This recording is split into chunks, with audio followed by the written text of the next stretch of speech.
Okay, guys, hello, and welcome back. It's been a while, and if you guys have known my problems, well, the monitor has been messing up. So it's been hard to really post things that aren't, more on my time. And we are going to be getting into the action in just a bit. Welcome back to the Valorant PH PUGS. This is a mini session spanning from the afternoon from 2 to 6 p.m. Yeah, I got a haircut cleared. Gave me a haircut, guys. So, so yeah, I'm basically, if you want to see my system right now, it's like this. So there's my TV. Oh, nice. There's the TV. And this is the monitor that's flickering like crazy. So I'm just basically duplicating it to make it I can actually see what the hell is going on. Because from time to time the monitor decides to die, and that's just how it is sometimes. Well, I don't. It's gonna be hard because if I do get this part repaired, then I won't have it for a while. But we are slowly but surely getting all our players in. Yes, Claire. Yep. Well, don't worry about it. It's okay. It's okay. Don't you worry about it. And yeah, let me just quickly get into this one. So our first map will be bind. We have Team Deibu versus uh,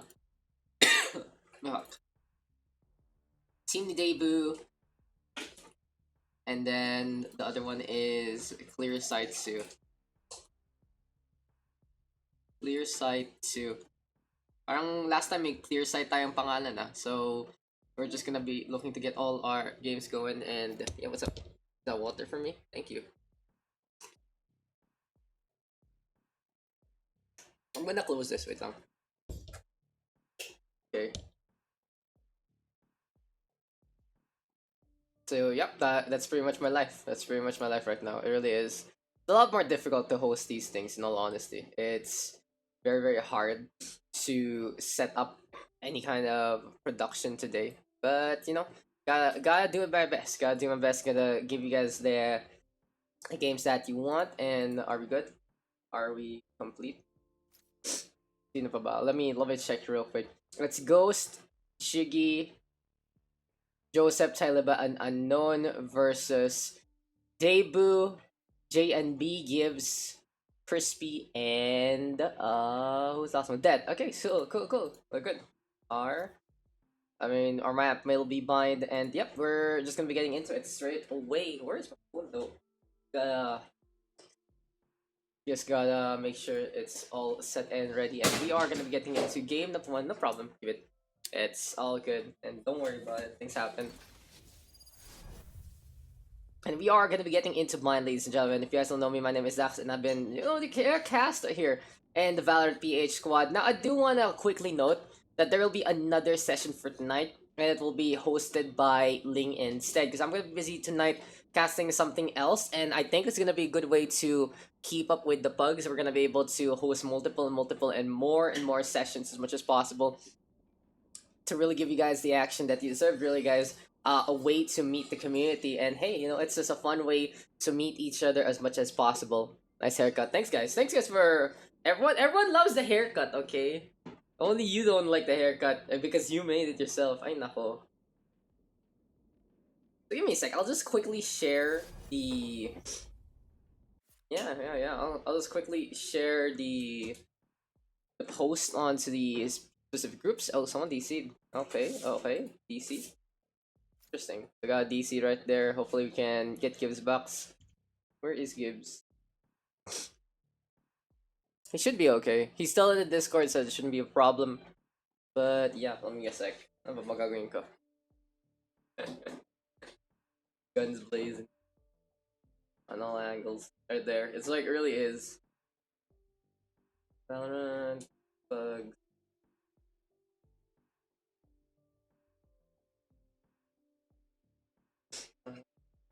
Like, now that. And then warm up. You can TR while waiting. Yeah, you can TR while waiting, but you can TR while waiting, but don't leave. Oh, never mind. He here. Never mind, he's here. No. Yeah, you can. He's here. This is your warm up now. Ty, you got this. You got this. Ghost, let's go. Okay, let's go, let's go, let's go. No worries, no worries, and we are gonna be getting into the game. Luckily, the DC happened before anything else, so we're gonna be all good there. No problem if the DC happens before the game, because at least we're not gonna have a round where someone's gonna have a hard time at the very start, so no worries there. And we're slowly and surely gonna be getting into the match, and I think later on it's gonna be the casting different thing, which will be interesting.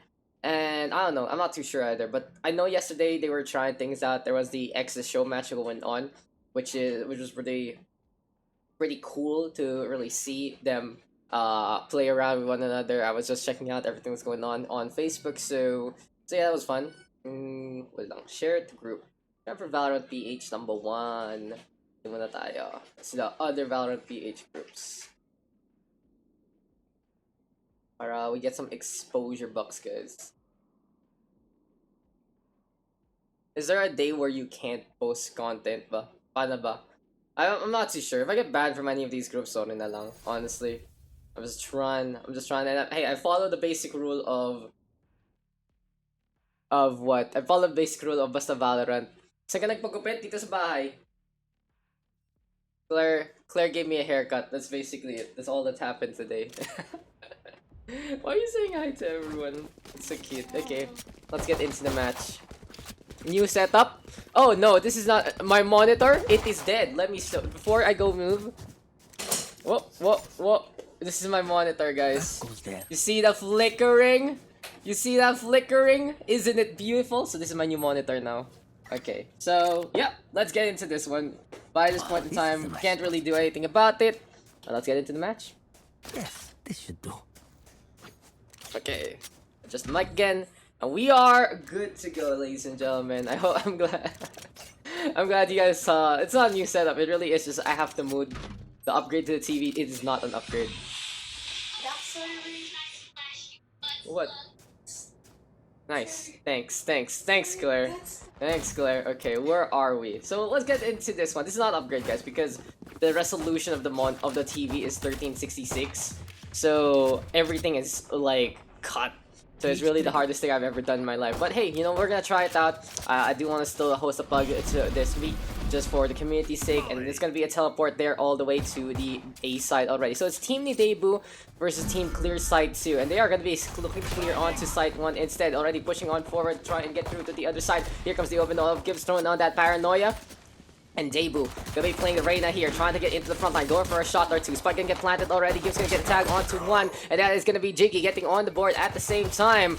See, looks like this is gonna be a potential attack going good here for the side of Team Clear Side 2. And they only need to get rid of 2 more defenders coming into this one. Crispy on the west side sees out Unknown after the smoke dissipates. In the meantime, Det onto the high ground, and that is gonna be Deibu getting on the board. He said earlier on that he just woke up, but right now he's gonna get that kill onto Crispy. Still though, for the defense, it'll be very difficult for Det to go for this 1v2 because there's a Sage on the other side. Spike is still planted. It's gonna be ticking on down, and this should be the round given to the attacking side. Well executed there from Clear Side 2. They bait out the opposition to go for the rotation all the way onto B instead. And there you go with the fire squad, Jiggy and Deibu getting the hell out of there. And well played to the attack. They are able to just make it happen. Guys, this is not an upgrade. I'm telling you, this is not an upgrade at all. Because this is a very old HD TV, okay? So, it's not 1920 by 1080. I want to get another TV just because of that, so yeah, it's really difficult to say the least. But you know, that's how it really is sometimes, and that's how the cookie crumbles in a way. But anyway, we are gonna be getting into the next one.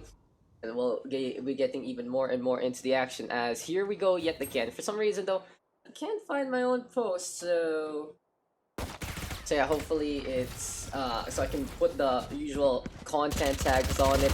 But Joseph Wood gonna be staying on, looking to move and push onto the hook. Seems like the attacking side winning that first round, already going for the buys. 2 Spectres, a Bulldog, as well as a Marshall there. And we'll see if it's gonna be up for Ghost, who's lagging on behind. Deibu though getting burnt already. Here comes JNB trying to get in position. In the meantime, it's Gibbs going for a little bit more of that utility. And Gibbs get the angle, sees a little bit of the guard and peek. Trying to go for a jiggle there, here and there, but Joseph Hoop and Det already on the board. There we go with the shots, but Unknown just better firepower with the Bulldog, and this should be enough for the attacking side to get the plant on. They do wall off the elbow right there to make sure that there is no side flank from the Cypher. Deibu in the meantime gonna be pushing on forward. Spike planted, goes still with the shots! And that is gonna be effective enough to get that shot down there. Crispy gonna be looking to get in position. Unknown right now does get another kill. 3 on the board right here for our guy. Well played, well played, well played indeed. So, solid stuff right there, making sure that everything is fine and dandy. And, you know, let's see what's gonna be going on into the next one as we are still live with the Pugarinos. It's Ghost though playing that Marshall, and we are gonna be looking to do this until around 6 PM. I do have to get ready for something else. If you guys do want more pugs, we also have it to. We still have ano ba yan? We still have a session from Ling also, so yeah. Thanks, Ube. I appreciate the support, and hopefully, you know, it does get better into the future. But for now, we'll be looking to see how this is all gonna unfold. As here we go with the Omen, trying to go for the Shrouded Step, but unfortunately for him, kind of messing it up. Goes in front of the box there instead. Maybe he's just trying to bait out Gibbs to go for a little bit more of a rotation, especially when he used the Shrouded Step in the first place. Paranoia though gonna be into play. Here we go right here, right now with the smoke. And that is going to be the Cypher Cage setup as well. But Crispy going to get on the board, catching out Ghost instead. There we go, a little bit of flash there. And it is going to give Gibbs in the inside, catching out Jiggy thanks to the intel there. Well played from the defense so far. They're holding the lines really, really well. Looking to make sure that the angles both onto the shower as well as to the short going to be effective enough. And Joseph Hoop, as well as Unknown, the lone survivors. Now the Omen seeing himself in the mirror and will be able to get the takedown onto Gibbs instead. Unknown though, hiding inside the lamps. Gonna get pushed here potentially by Deibu. There we go with the Leer. Not really the best position. Does put it on the inside though. And Unknown saying, never mind, I'm not gonna bother with that one. Gonna be backing on out instead. You were a mistake. Beautiful headshot there. Looking for another one. Will get sprayed through the wall though. And for Unknown, it's 3v1. Very difficult. Now we'll get felled by Deibu instead. And that is just going to be enough for the defense to hold the angle. They got the initial picks. They got the initial peaks. And overall, it was just pretty good there for Team Deibu to get back on the board. Yeah, Unknown, you know, he's kind of scary sometimes. But in a scenario like that, 3v1, a little too much to handle to say the least. But that's how it is sometimes, and well, we are gonna be getting into more and more of these games since it's like 2 to 6. I think we get like 4 or 5 games going for today, so that shouldn't be a problem. And again, if you guys do wanna hop into cast and feel free to just say on the chat or whatever. Anyway, next on the list gonna be an attack onto B side. So for Taliba and the rest of the crew, they are gonna be looking to make it to a push on to B instead, and they do have 3 of these rifles. Interesting enough, it's a Spectre as well as Joseph Wood going for the full econ right now, meaning that for the offense, a little bit of a desync there. I keep saying this a lot, especially in pug settings, that when your team is desync like this, it really does mean that you're not communicating as well as you should. These are situations where, okay, not everyone can buy, might as well go for the save. There are still rounds to give anyway, there's still a lot of time. But JNB, interesting enough, throwing that stim beacon in behind. Gives it to Det because he's anticipating the push coming in from the gardens. So far so good. Good roam though from Deibu. We'll be able to get a backstab on Taliba there. And here comes the flash already. Here comes the smoke rather, but Jiggy gonna get slowed immediately. And JNB even holding on to the short there.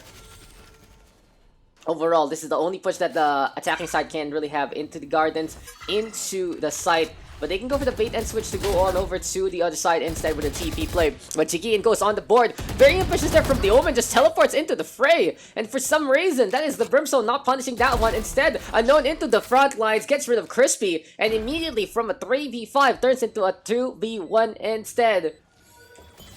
They were trying to get in position. Immediately gonna get spotted out with the slow orb. There we go already with the resurrection as well. So 3 versus 1 this time in favor of the attacking side. Really difficult here for Deibu. I knew he was rotating back to the connector to try and get on back to the A side, just in case the TP play happened. But what an execute there from the stage, from the Jet, as well as the Omen. They got in position, and Unknown, what a ballsy play right there. I really don't recommend doing that, guys, because you can just get shot out of nowhere. But since the Sage was taking all of that credit, all of that attention in the first place, so that allowed the Omen to somehow safely TP on. What's up, Monopate? Hello, how you doing? And good luck also tomorrow. I think your I hopped by your stream yesterday and your audio was better, so kudos to you on that. Anyway, 3-1 our scoreline, and we go again into the game. We will have 2 ultimates available here for the attacking side. And again, it's going to be 3 of these guns, so they really need to be sure that they do have a sync of things, that they do understand how they want to play things out. And overall, it really is just all about making sure that everything is going to be fine and dandy in the first place. In any case, though, we'll see how this is all going to pan out yet again. As now it's time to go for another push, to go for another shot at things. And maybe, just maybe, get in position one more time. But there we go again. It's time for the Jet to get into the front lines. Onto the high ground we go already. Shots coming. Tylevo gonna get that takedown. But Deibu on the other side will pop the Empress and will use that dismiss to get on the way. But Unknown with the backstab. This time the TP is very, very smart. We'll go for the spray against Crispy. We'll be able to get the Crispy headshot there instead. And right here, right now, JNB and Det trying to get in position. But what a sweep there from the attacking side. They got in position, they went for the push, it was just enough for them to go all the way through. In a scenario like this, we got JNB staying on the south side, we'll get slow orbed immediately there. In the meantime, it is going to be Unknown onto the high ground, trying to make sure the position is key. And overall, this A site should be taken by Clear Site 2 as quick as can be. That was just such a good push in. It was really effective to take the angle as much as possible. JNB is just looking for a little bit of a kill because he's holding on to that ghost only. In all honesty, this is going to be a save round here for Det because he has that Vandal. The defense side is already down in the hole in terms of that income, and it is going to be a little difficult to say the least. Siya muna habang nag-practice para bukas. Oo nga pala, good luck tomorrow too. You're going to be joining that. And if you do get eliminated, you know, I'm not saying you will, as oh my god, that even cleaning up Ghost there who's just hopping around. If you do get eliminated early, you can always hop into cast if you want to. But I'm rooting for you to make it all the way to championship. In any case, 4-1 is our scoreline, and we are back into the action. We got Clear Side 2 looking to go for the push on through to connect her all the way to B instead. So it seems like here for the attacking side, when they have ultimates, they feel more confident to go on to A. But when they are pretty much in the gun advantage, when they are pretty much fully loaded in the firepower, that's when they want to bum rush B. They want to make sure they have the numbers advantage against it too. And we'll see how this is all gonna pan out right here, right now for the attacking side. Because here comes Clear Side 2. Team Deibu will have to hold with that one Vandal and a Ghost. It's still kind of gonna be an econ round here. But Unknown already getting killed there. Seems like they split up the forces. Went on to A, went on to B as well. Forcing a little bit of a rotate somewhere, somehow. Smoke's still gonna be into play. Orbital Strike can be used as well. Gives in the meantime though hanging on back because Unknown is getting everything he can and more. And it's Unknown at the time with 3. I honestly anticipated this was a B push, but instead Unknown saying, never mind guys, I'm gonna clear A side all by myself. And in a scenario like this, gonna be seeing Det, but instead Det looking straight him in the eye, and the Vandal will be able to get a headshot to get the connection instead. So but Unknown did get 3. That is big numbers already in favor of the attacking side. And I wouldn't be surprised if they go for the save yet again. For JNB, I'd love to see him, you know, maybe get a snipe or 2 onto anyone, yoink a gun, get the hell out of there. That in the meantime, able to take this high ground, can be a force to be reckoned with. But we'll keep an eye out onto the Cubby, and Ghost immediately gonna get that shutdown. Det right now, rotating on forward. Operator shot misses there from the Tylevo. We'll see right now if Jiggy can get that kill instead. Yes, he can. Takes care of the counterpart there. Overall, another good attack, and it feels like for Clear Side 2, they can really run away with this if they can. So solid start there, and we do have a number of people into the lobby, so I really appreciate it. You guys are very enjoyable to have into the chat, and hey, you know, it's fun that we have the Valorant PH PUGS again. In all honesty, I wanted to do this on Tuesday and Thursday, but then so many issues happened, and I really had to get used to the setup in a way. It was really forced out to me no Wednesday, right? Parang I even posted about it. It was really forced out of me, and I just had to do a few things here and there to get comfortable with the setup in a way. So now I'm feeling a little better doing this, but in all honesty, I really want to get my laptop fixed before posting more. So yeah, if we do have different hosts for the Pugs, you guys, I really appreciate you guys joining that one too. It's not just all about me, it's all about the community working together. And in instances like this, we'll see if Gibbs as well as Crispy can hold these X-axes and can hold the horizontals. Here we go over the Rolling Thunder, still gonna connect. There we go, the Cypher Cage already. And looking at Gibbs, it's just gonna be so hard to get the shots on. Here we go though with the Hellfire. That is gonna be that Orbital Strike, looking toward connection. And Crispy getting on the board, pops out that Neural Theft as well to see wherever the opposition is. That in the meantime, even getting rid of Unknown, but Tylevo with a beautiful shot there. Operator in hand, 2 versus 1. 1 shot, 1 kill here for the breach. And that was just such a really good rolling thunder earlier on.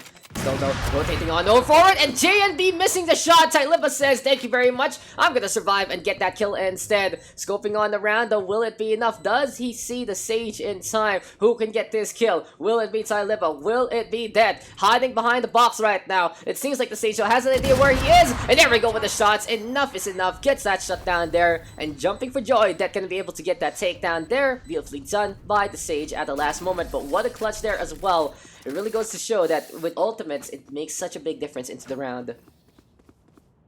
New monitor soon. Basta ang pinakaunang sagot is, I'm gonna work on something else first. Kasi, in all honesty, if you saw my setup, it doesn't matter if I have a new monitor or not because the old monitor is still in the way. Like, my keyboard is closed right now, so my hands are just guessing where my buttons are. But luckily for me, I am a master at the game called Typing Shark when I was a kid, so I have a handle of where all the buttons are in the first place. So yeah, you know, I can't see what I'm pressing, but I'm just gonna get a feel for it. Maybe I should put like a, is there Braille maybe that could help me out, that kind of thing. Because I think I'm going in blind here, but for now, it is going to be a 5-2 scoreline. We are going to be getting guns on both sides. Two operators, one on Deibu, one on Tylipa. And keep an eye out on Unknown because he is always looking for these entrance frags as much as possible. But this time, Deibu says, no, sir, you're not going to be sneaky there. Going to get the takedown, and you will see the dismiss, courtesy of Deibu for some reason. Doesn't really need it, just wants to get the soul for some reason, but in the meantime, Orbital Strike right now onto the sides, and that is going to be a little bit of coverage there. In the meantime though, Jiggy going to be able to get a push on. JNV was not ready for it whatsoever. We're looking for the plant already. B-side defenders have been cleared. The A-side defender is going to be rotating on over. And right here, right now, we'll see if they can get in position again. You know, I can really see some good players already. Unknown is a big one with a 12-5 scoreline, but Jiggy is also an unsung hero. He is at 8-2. That is really good for a Sage, because in terms of the macro, I see Jiggy gets another takedown. It's just, oh my god, Jiggy! Let me finish my point first. But yeah, Joseph will gonna get that takedown. But in terms of impact, if Jiggy is always alive, with only 2 deaths, that's even better than what Unknown is doing, because you want to have your Sage alive as much as possible. You want to make sure that the heal is always available, and Jiggy right now with a 5 KDR is ridiculous. It really goes to show that here for the attacking side, they have some big members between Unknown and Jiggy, and in all honesty, we'll see if Team Deibu can do more coming into this one. Yeah, it's a Jiggy difference, guys. I haven't heard that in so long. Jungle difference, Jiggy difference. It really is. Because even though that is on the top there of the defense, he's on 6-5, and yeah, that's just that death counter making really all that noise. Anyway, though, it's pistol rounds right now, but the defense actually gonna get 1 kill. Make that 2 as Jiggy gets burned to a Curse Gives with 1 HP and a Dream. In the meantime, though, Unknown using that into the shadows to get onto the other side. And from the shadows, he comes looking for a flank or 2. Connector, though, going to be taken here by the defense. It seems like they're going to be holding that bomb instead of anything else. And we'll see right here, right now, if Ghost can get the tailwind on to get the flank, to get the position. But surprise, surprise, it's right. Gives dropping on down, but Unknown and Ghost on the board. That should be clean up right there.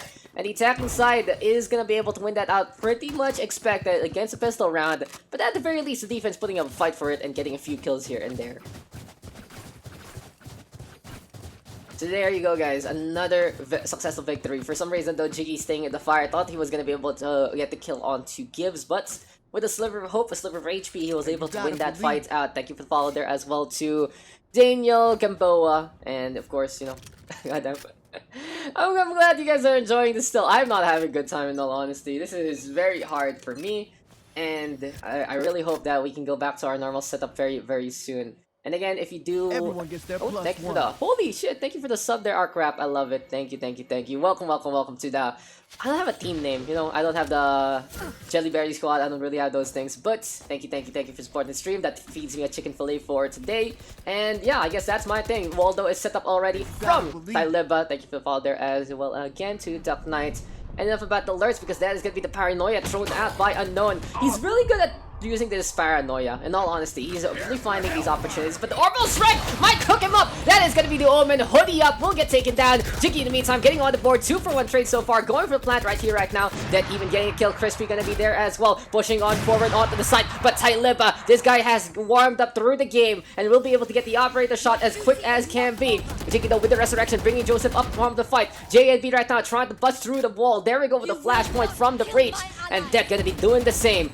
Seems like the opposite of that there, giving life to Deibu. Here we go right now with the flank from the Empress as well as that Sage. And we'll see if this is going to be an elbow push that will really work out. Lear is into play. That is going to be FXN getting on the board. Tyliba in the meantime with the takedown, looking on around, but Joseph Wood with better angle. Dead going to be getting that kill. And it's now the Breach versus the Sage. Tyliba only going to need one shot to get things done. That is going to be a good deploy there from Dead. But the plant, oh my god, what a shot from Tyliba. Just going for the ballpark there. Gets a no score. And that's 3 kills. Can he get the hell out? Yes, he does. Action hero, guys. Action heroes.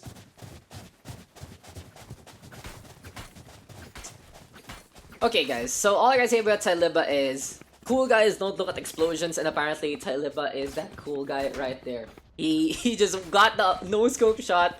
A little bit of luck, of course, when you're doing something, but when you have the ballpark range, you can make it hit. It's not just close your eyes and hope to God that's actually gonna connect. And, you know, running away at the last moment, saving that operator, just icing on the cake. So 8-2 our scoreline right now. It really goes to show clear side 2 might be able to run away with it. Death though going for the entry frag, but will get taken down by Tyliba. And this is what I'm talking about. The macro is still gonna hurt here on the defense. It's still so important to keep that Sage alive every single time. I honestly gotta say that for the Sage, it's still that one agent that you need to make sure is kept up as much as possible because of that whole healing potential. Of course, that 1v2. But Deagle around here for JNB. He's gonna be holding on to that Sheriff, looking to get that revolver to connect. Orbital Strike already onto B side, and there we go with Gibbs getting on the board. Here comes trouble, but Gibbs gonna get taken down by Joseph Foop instead. JNB holding that west flank, sees the angle but misses the shot. Instead goes for the high ground Jiggy, who survives the onslaught and decides to go for the heal instead. Highly unfortunate there. Wasted opportunity in essence. But unfortunately for Crispy, he's gonna get caught out by Unknown. Deibu right now, in his namesake, gonna be looking to go for the push onto the site. We do see, though, the Brimstone hanging on back onto the container.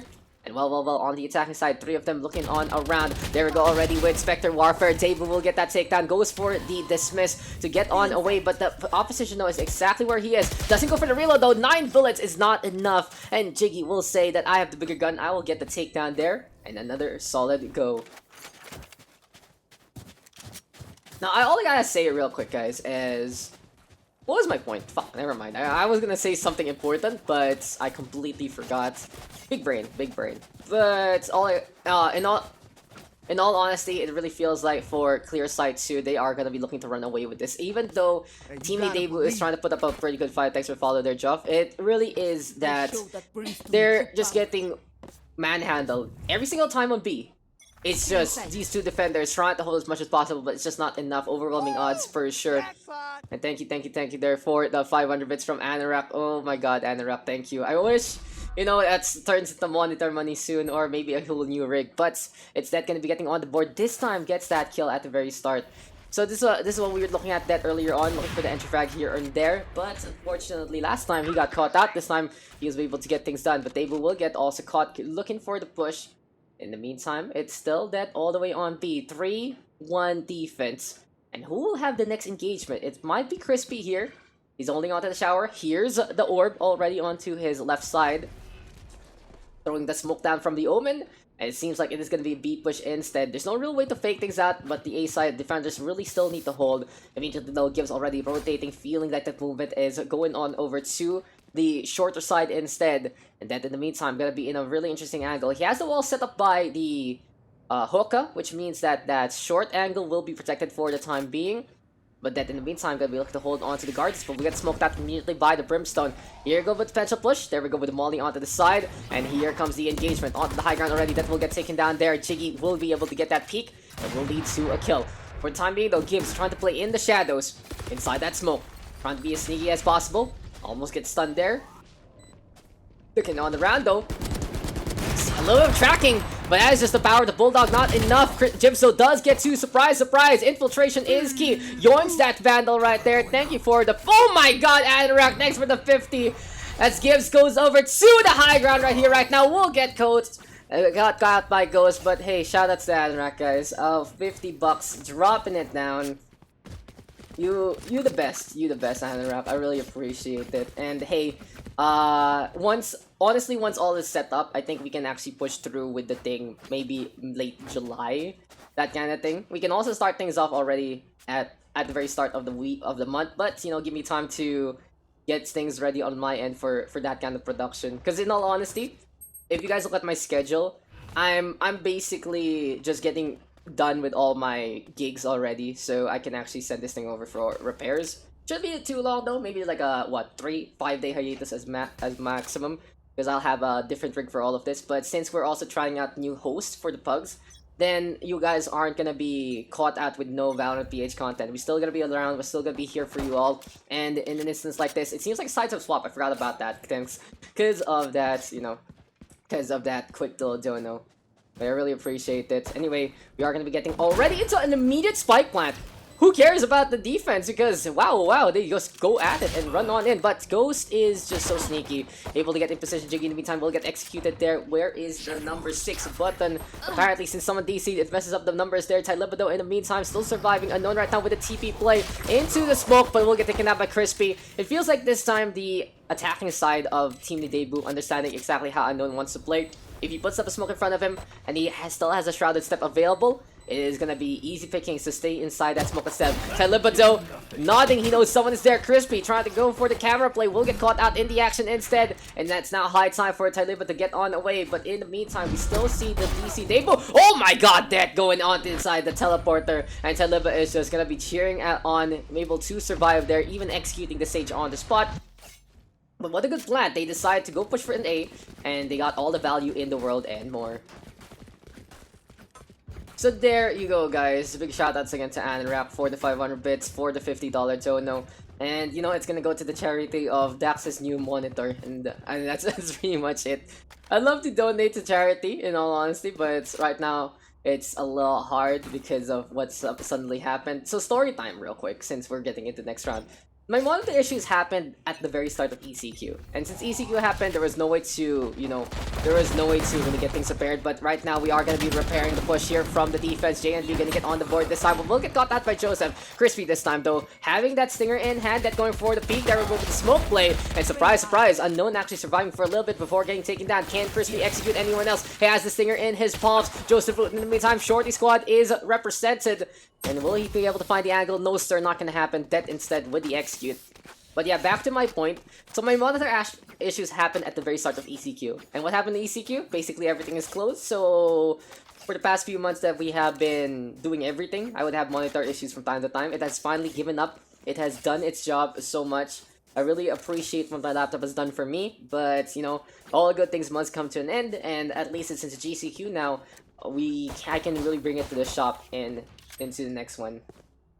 But yeah, that was just the story time there. I like the push there from the defense because they already know that there is no real point to go for the proper hold. It can be very surprising from time to time, and for me, I like the aggressive defense many times. I've seen it be successful in many circuits, especially the local one.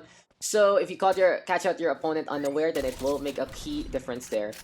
In any case though, it's gonna be Dead gonna be holding on to that long. In the meantime, JNB as well as his Cypher teammate and be coming through the short side instead. And here comes the push yet again. What are we even looking at? Crispy gonna get flashed up there. In the meantime, it's Gibbs throwing out that paranoia. He wants to go onto the low ground. It will get slowed, I believe, by his own teammate there. No, it's not. It's actually just slowed from the other side. But Joseph Tyliba taking that flank, able to get those takedowns. Headshot will connect, but still not enough. And all around Gibbs, everyone else is dying. He will now get executed on the spot. And the defense able to hold that one really well. 5 versus 4 as there is a DC onto poor Deibu. Still, the technology is not here, guys, that we can actually pause the game for a disconnect. So, in all honesty, there you go. Lurk command. You don't need to say you're lurking. Just I really appreciate you hopping on in and just enjoying your time here.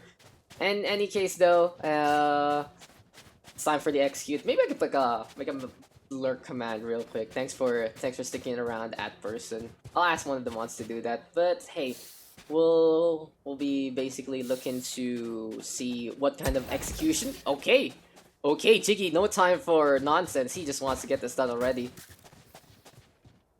And Jiggy no chill, guys. Jiggy no chill. And from a impressive KDR earlier on, he's more on a stable 17-7, but still, that's really good. Big highlights here for Jiggy, Unknown, and Tyliba. It seems like for Tyliba, he's finally warmed up enough to get those frags going. In the meantime, of course, it's Dead top in the scoreboard there for the attacking side. But it's still not going to be enough. They really need to clutch things out if they are going to be playing 4v5. And it seems like Deibu is back into the action. What did I miss? Just get back. Well, we're in the next half. We're in round 16. Deibu has come back, so we are going 5v5, but Deibu does not have a gun. He has 8,000 money though, so he's gonna be breaking back soon. But Ghost instead will be able to break down Crispy as much as possible. Jiggy even getting the flank on, Gibbs not paying attention, and immediately this attack just all in tatters so far. Can Det and JNB actually catch anyone out looking to go for the push? But in behind all of this, it's gonna be a potential push from Untitled. Doesn't happen. Never mind. Unknown instead with a TP onto the Cubby. Trying to take an angle there. Sees the bullet already coming from the other side. And in all honesty, for Unknown, he can just go for the push at any point in time. Trying to get on through. Trying to make sure everything is fine and dandy with these smokes. Eventually, though, it's finally time for Deibu to try and get a gun back. And that is gonna be a Phantom in his palms. 5 versus 3 right now. And immediately, though, as JNB decides to go for the B push, he is going to get caught out in the open. This does buy time though for Deibu as well as his teammate Det to move over to the A side. And well, sneaky peeky, that's how it really is sometimes. Spikes planted, but here we go with the numbers, and Ghost immediately with that takedown. Doesn't even matter by this point. Can Det go for the 1v5 orbital strike onto the lamps, which has no members whatsoever? So here comes Det though. Does get a kill onto one. Make that 2 firing squad courtesy of the Sage, but in behind all of this, Unknown again with the proper flank. It's exactly what we're talking about here from Unknown. He's just always in position in every single angle, especially with the Omen. Maybe an Omen here, right now, and into the shadows. From the shadows he comes. He really is just so sneaky and match point right now for Team Clear Side 2. Gun here. So of course, guys, we're gonna be getting into a next game, and well, we're gonna be looking to see how all of this is gonna pan out. For now, though, we will have Deibu looking for that push on to B. He's finally gonna be giving guns to the rest of his teammates, and he's gonna be holding on to that Spectre JMB in the meantime, trying to make that Sheriff work out this time. Off your feet! And in a scenario like this, it's time for the rolling thunder. Tyliva trying to go for the entry frag with a stun. Doesn't get it though. Good movement there from Deibu. But in the meantime, Crispy already on the board, getting rid of that shower side. But Operator in the hands of Tyliva, always so scary. Neural Theft though into play. Already giving the intel here for the attacking side. So can Crispy use this information to its best degree? Here comes the Blade Storm though. Crispy trying to get through to the camera. Doesn't see too much handling on. In the meantime, here comes more and more of that push, and Crispy catching out Ghost instead. Gibbs though has fallen already to the hand of Joseph. Crispy right now does get to Jiggy Gully coming on back, and now it's time for the Sage as well as the Breach to get back in position. Heaven take here by Teliba. I like this because he has that Operator, can really hold on to that short angle, and goodbye to that. That is gonna be sayonara. Jiggy right now with the Resurrection as well. There we go with the Sheriff. It's not gonna happen, and the defense will win things out 13-4. Well played there for Clear Side 2. Team Deibu just getting manhandled in many rounds. And that is all she wrote there. So there you go, guys. A pretty successful session. And there you go. We'll have our quick little scoreboard. Jiggy, of course, at the top. Econ rating all the way up. Average combat score also high there. Unknown in the meantime. Tyliba, already you can see that. Top 5 between Det and Crispy as well. So really goes to show that you can really see those star players doing as much as they can. So give me a sec, though. Looking at around on these rounds, look at these 3 kills immediately from Unknown. And he's just so streaky. He finds these times that he can get a flank, he can get these kills out of nowhere. And even though there are some risky teleports here and there, overall it was a success there for Unknown and the rest of the crew. And victory will be led to Clear Side 2. I can't chat. Let me chat. Oh, let me chat, game. I couldn't even find the buttons, but there you go. Let's go back. Let's go back into the next one, and we'll be looking who's next on the list. Ooh.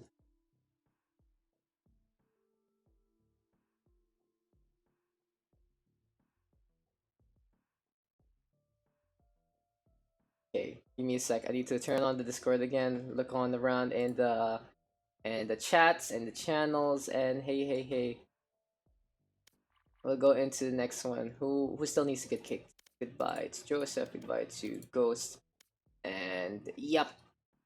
Who's gonna be here? Oh, it's Billy, Colt, Exia, Nathaniel, and Uzi versus False Foods. Oh no, I think Foods is handling. It's False Jinko this time. So a teammate of one of the players a while ago. Lunasol, Tanochi, and XXDJ, I believe, is gonna be our next players. What time is it? Again, guys, I am gonna be G to do this until 6 p.m. because I really need to get ready. I do need more time than usual to prepare for different streams because of the whole monitor issue. So yeah, I'm cutting it at around 6. But I think 4 hours is a good mini pug session in all honesty. And hey, when we're able to get back into the normal set, I think we should be good to go as per usual. It's gonna be mixture of Overwatch bugs and Valorant bugs whenever I can. And hey, whichever audience you come from, you're always gonna be welcome here. Also for StarCraft replays. I really miss doing Pokemon though. Like, out of my 4 things, I say I do 4 things, right? I do Valorant, I do Overwatch, I do StarCraft, I do Pokemon. I really miss doing Pokemon, but there's so many issues about it because I don't have a Switch. That's the biggest one. I don't have a Switch, so I can't really do online content. And most of my deals, most of my responsibilities are for LAN stuff. So if LANs don't happen because of the quarantine things, how do I do that? So it's kind of sad that I have to put something on the shelf. In all honesty, but that's how it is sometimes. How do I join? So you join the Discord, right, Jeff? You join the Discord, and then you follow the instructions. You need to get that server access. Something to note out that this is PH only because we are still trying to build the community up. Map split for the next game. Thank you. Okay, thanks. Foods. What's the team names? Mr. Foods. Diniem pa sa akin eh. Okay, we'll be going into split though. And yes, come in guys. Come in. We'll make sure everything is set. Go to your slot. Let's try. Did I even type? Okay, I need to look at my screen. Okay, there you go. What's our team names, guys? So why do we ask for team names? It's because if during the VOD where you're looking for something, it's easier to find your game if you have a team name.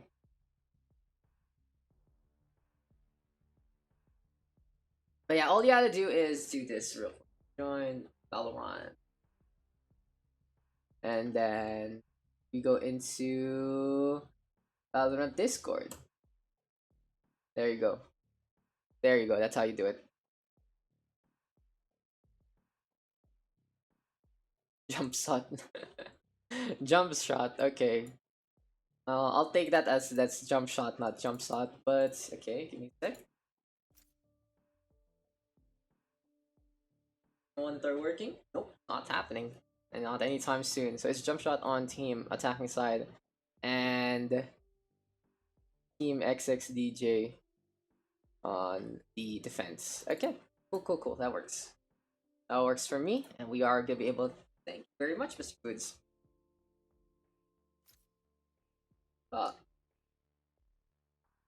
Okay. Are we ready? Easy, yeah, okay. Just looking for each side to say someone's ready. Okay, we should be good to go. And our second map for today, this afternoon, is going to be Split. So we continue on with what we do. I'm trying to join the Pugs lobby but can't get in. So, Jeff, you have to join the Pugs waiting room first because that's the queue. You see there's so many people, right? In the Pugs. This is basically queue. +1 is next on the list, then we get +2 people in the waiting room. So that's how it is. You just join where Saint is and the rest of the crew. They're the ones handling all of that. So there you go. It should be fine. Claire, everyone loves the new haircut. What can you say about that? You're lying. Lying. Let me see. We will lock waiting room. Ayan. We still have ano naman eh. We still have time naman CMS. I think we can get another cycle pa. Until +2 muna. Wait lang, let's do the math. This is game 250 mga 340 +1 430 510ish. I think we can do one more after +2. And that should be enough. I think that should be enough after one more +2 during the math. I have a 2-hour interval naman between my two casts, so I think we can go overtime. I just need more than an hour to set up. That's basically it. Sige. So let's do that. One more queue after +2 and we should be good to go. Saan ka nagpagupit? Dito sa bahay, doon sa corner ng kwarto ko. Like there. Like there. Ano ba, Claire? Why do you think everyone is tricking you? Everyone likes the cuts. And anyway, we're gonna be getting into the next game. It's Team XXDJ versus Team Jumpshot.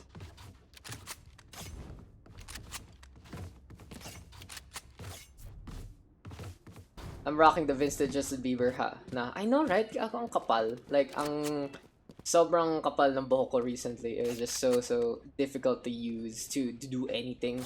And I was getting like I got a third eye because of a pimple there because of all of that. And hey, it seems like we are going to be getting into the next one. We are on Split, the new and improved Split, as I like to say. And from what we've seen from the community, it has been more attacking favored rather than defense, because we really need a strong player all the way onto the mid side there. But I feel like in terms of, you know, pro play, it still might be defense favorite. I want to see a few more tournaments here and there. But right here, right now, we got Lunasol gonna be looking to go for that hold all the way there. Gonna be backing on out from the B side, because Heaven already taken by Nathaniel and the crew. X, you're gonna get that first frag there. Here comes the push again. Jinko though catching out Billy. He's always looking for kills here and there. He's always looking to make sure that he can get the angle, but this time he's gonna get caught out in the open. Barrier or pretty big investment early on by the Sage, and DJ, that is not a smart TP whatsoever. He's trying to get the angle with the small little peek right there, but it doesn't lead to anything. Tanochi right now throwing down that recon dart. Will get caught out immediately. Here we go with a few more shots, and it seems like high ground still taken here by Cold. Jumping headshot, jumping headshot, jumping headshot! And it is a low-key thing. When you jump and right-click at the same time, it's as accurate as a shotgun anyway, so movement is no problem whatsoever. But Tanochi making 2 frags happen. Will this be enough? They're sticking the defuse. Lunasol and Cold trading things over, and Tanochi with the clutch. What a play there! Cold does get 4, but it's a little too late as the defense wins that one out. What a play from Tanochi. He opens things up with 2 kills, and he sticks the defuse. Pros don't fake, and Tanochi is showing that he is gonna be professional there. In the meantime, though, I did like the angles taken by the defense in many ways, but unfortunately for them, just didn't have enough defense there after 2 got lost. And hey, the attack side right now, just bunny hopping, looking to go for a rush onto the A side instead. Looking at these rosters, it's Sage, Cypher, Jet, Omen, and Reyna, which means it's that 2 duelists, 1 intel, 1 smoker, one healer on the attacking side. In the meantime, a little more utility here for the defense, because they have that Sova, that Brimstone. Of course, they are going to have that Omen with the Reyna, so only 1 duelist, but in an instance like this, it's just going to be the bum rush working out in favor of attacking side. Now, in terms of utility, I would say the defense has the advantage in many ways, especially holding these A-side, B-side pushes. But if they're gonna get caught unaware like this, there's just too much firepower. There's a lot of proactive play from the attacking side of Team Jumpshot. And well, in an instance like this, Tanochi staying into the high ground, but he will be able to get that kill onto Nathaniel. Headshot machine right there, right then. Lunasol in the meantime clearing up the ramps. But can Tanochi stay alive? That's gonna be the real question there. It feels like it's already a gun going out by Exia, taking that Spectre in the first place. There is gonna be clear though. Falls and Exia on the board. Billy actually getting a knife out of nowhere. Falls though disengaging. And here comes Billy to the front line. Bigger gun though from Falls as the shots don't connect. And that was pretty impressive there from both sides. The Jet using the mobility to get closer, but using that dismiss to get on away. Falls will survive, and that is gonna be a false hold there for the attacking side to get another victory. Shoutout to EJ, what's up EJ? Shoutout to y'all there. And we are gonna be looking to get into another one. 2-0 our scoreline, but the attacking side have gotten basically 4 kills overall every single round. So this will enable them to get those rifles, still have enough for utility, and they should be good to go for this 3rd round. In the meantime though, on the defensive side, it's Spectres into play, but we have seen the power of the Spectre, especially if you guys check out the highlight I posted on the Facebooks there.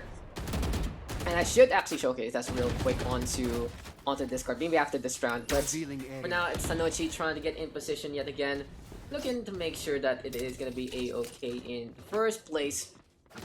Moving on a round of rappelling on over, but there's already mid-control here for the attacking side. This is what we're talking about with the new split. It's just so much easier for the offense to take mid-control because of just how it is positioned. Usually, we see the defense more favoring more onto the sides, more onto the pathways leading to the side, aka that heaven on both A and B, the 2 towers right there. So in a scenario like this, it does give the attacking side more options to go anywhere they want.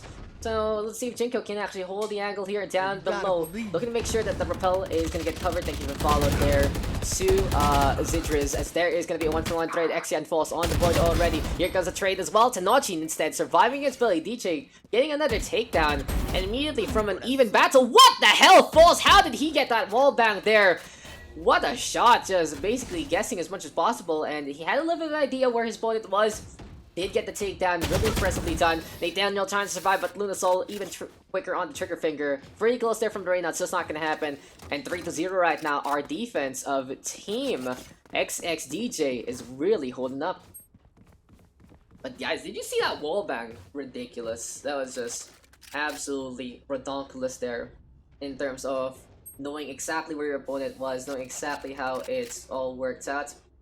And well played indeed. Highlight from last session. We are immovable. Featuring, who was it? I think it was Ezra this time.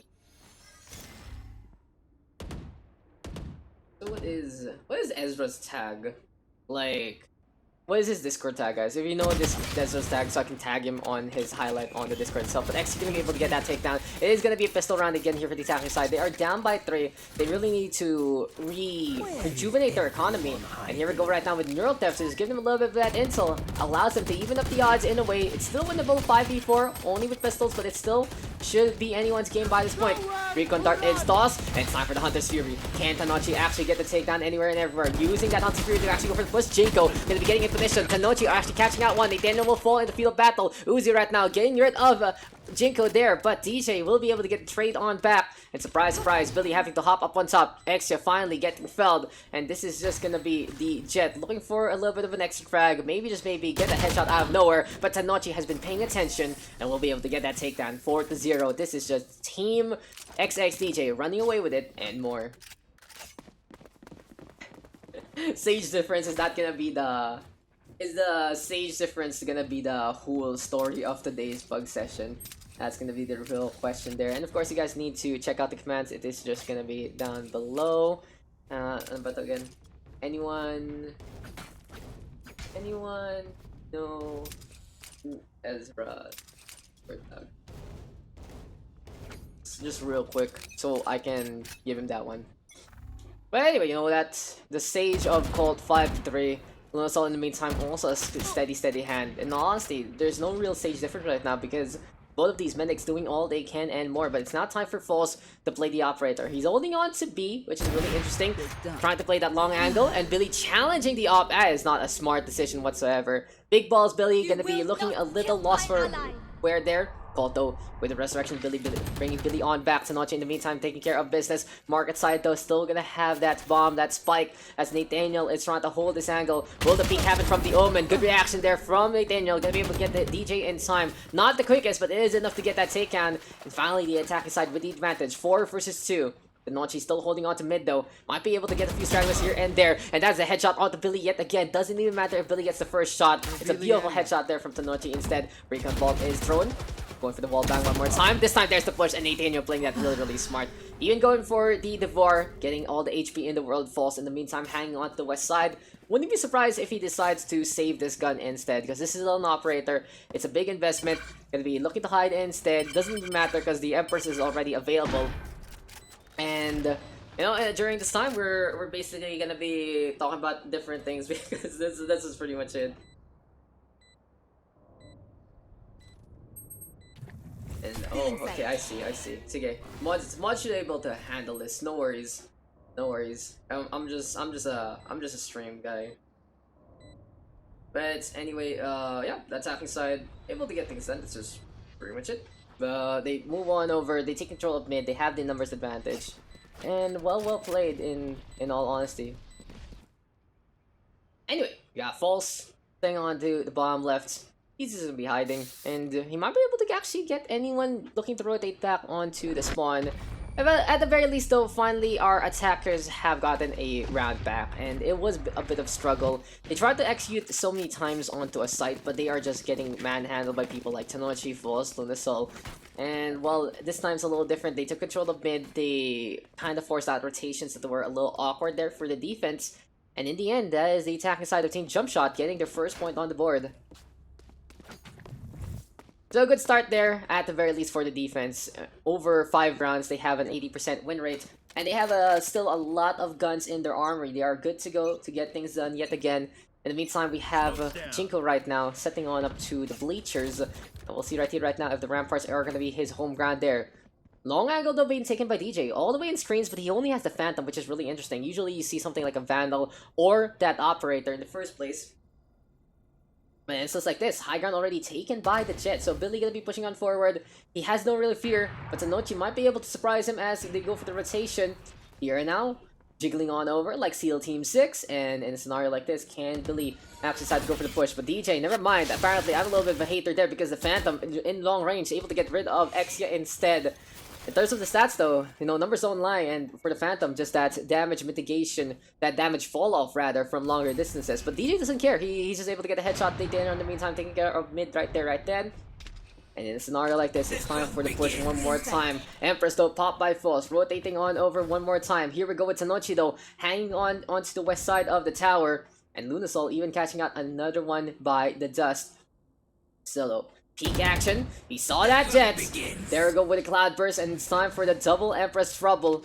But Billy deciding against it. Gonna be rotating on over to B side instead. This might be met though by Lunasol, and can he actually get the angle onto someone relocating instead? Billy right now trying to get the shot. There we go with the tailwind. Doesn't even care. And that is the punish. Billy again with a very questionable play. But here comes Nathan Yell.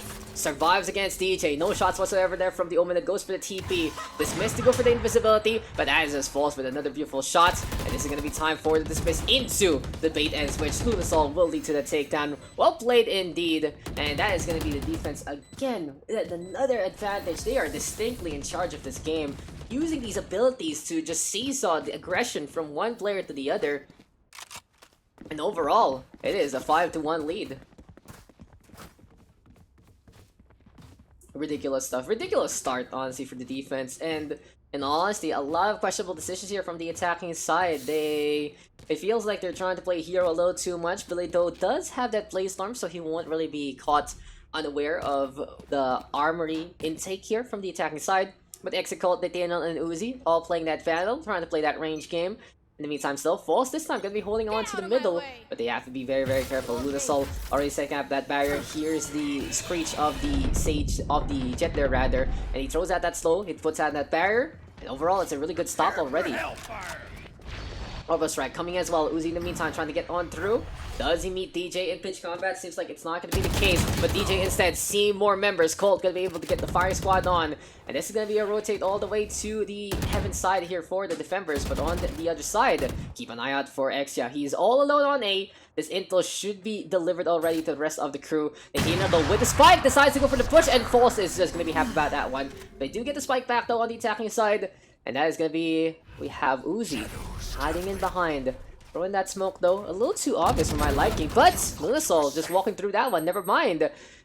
Big brain play there from Uzi.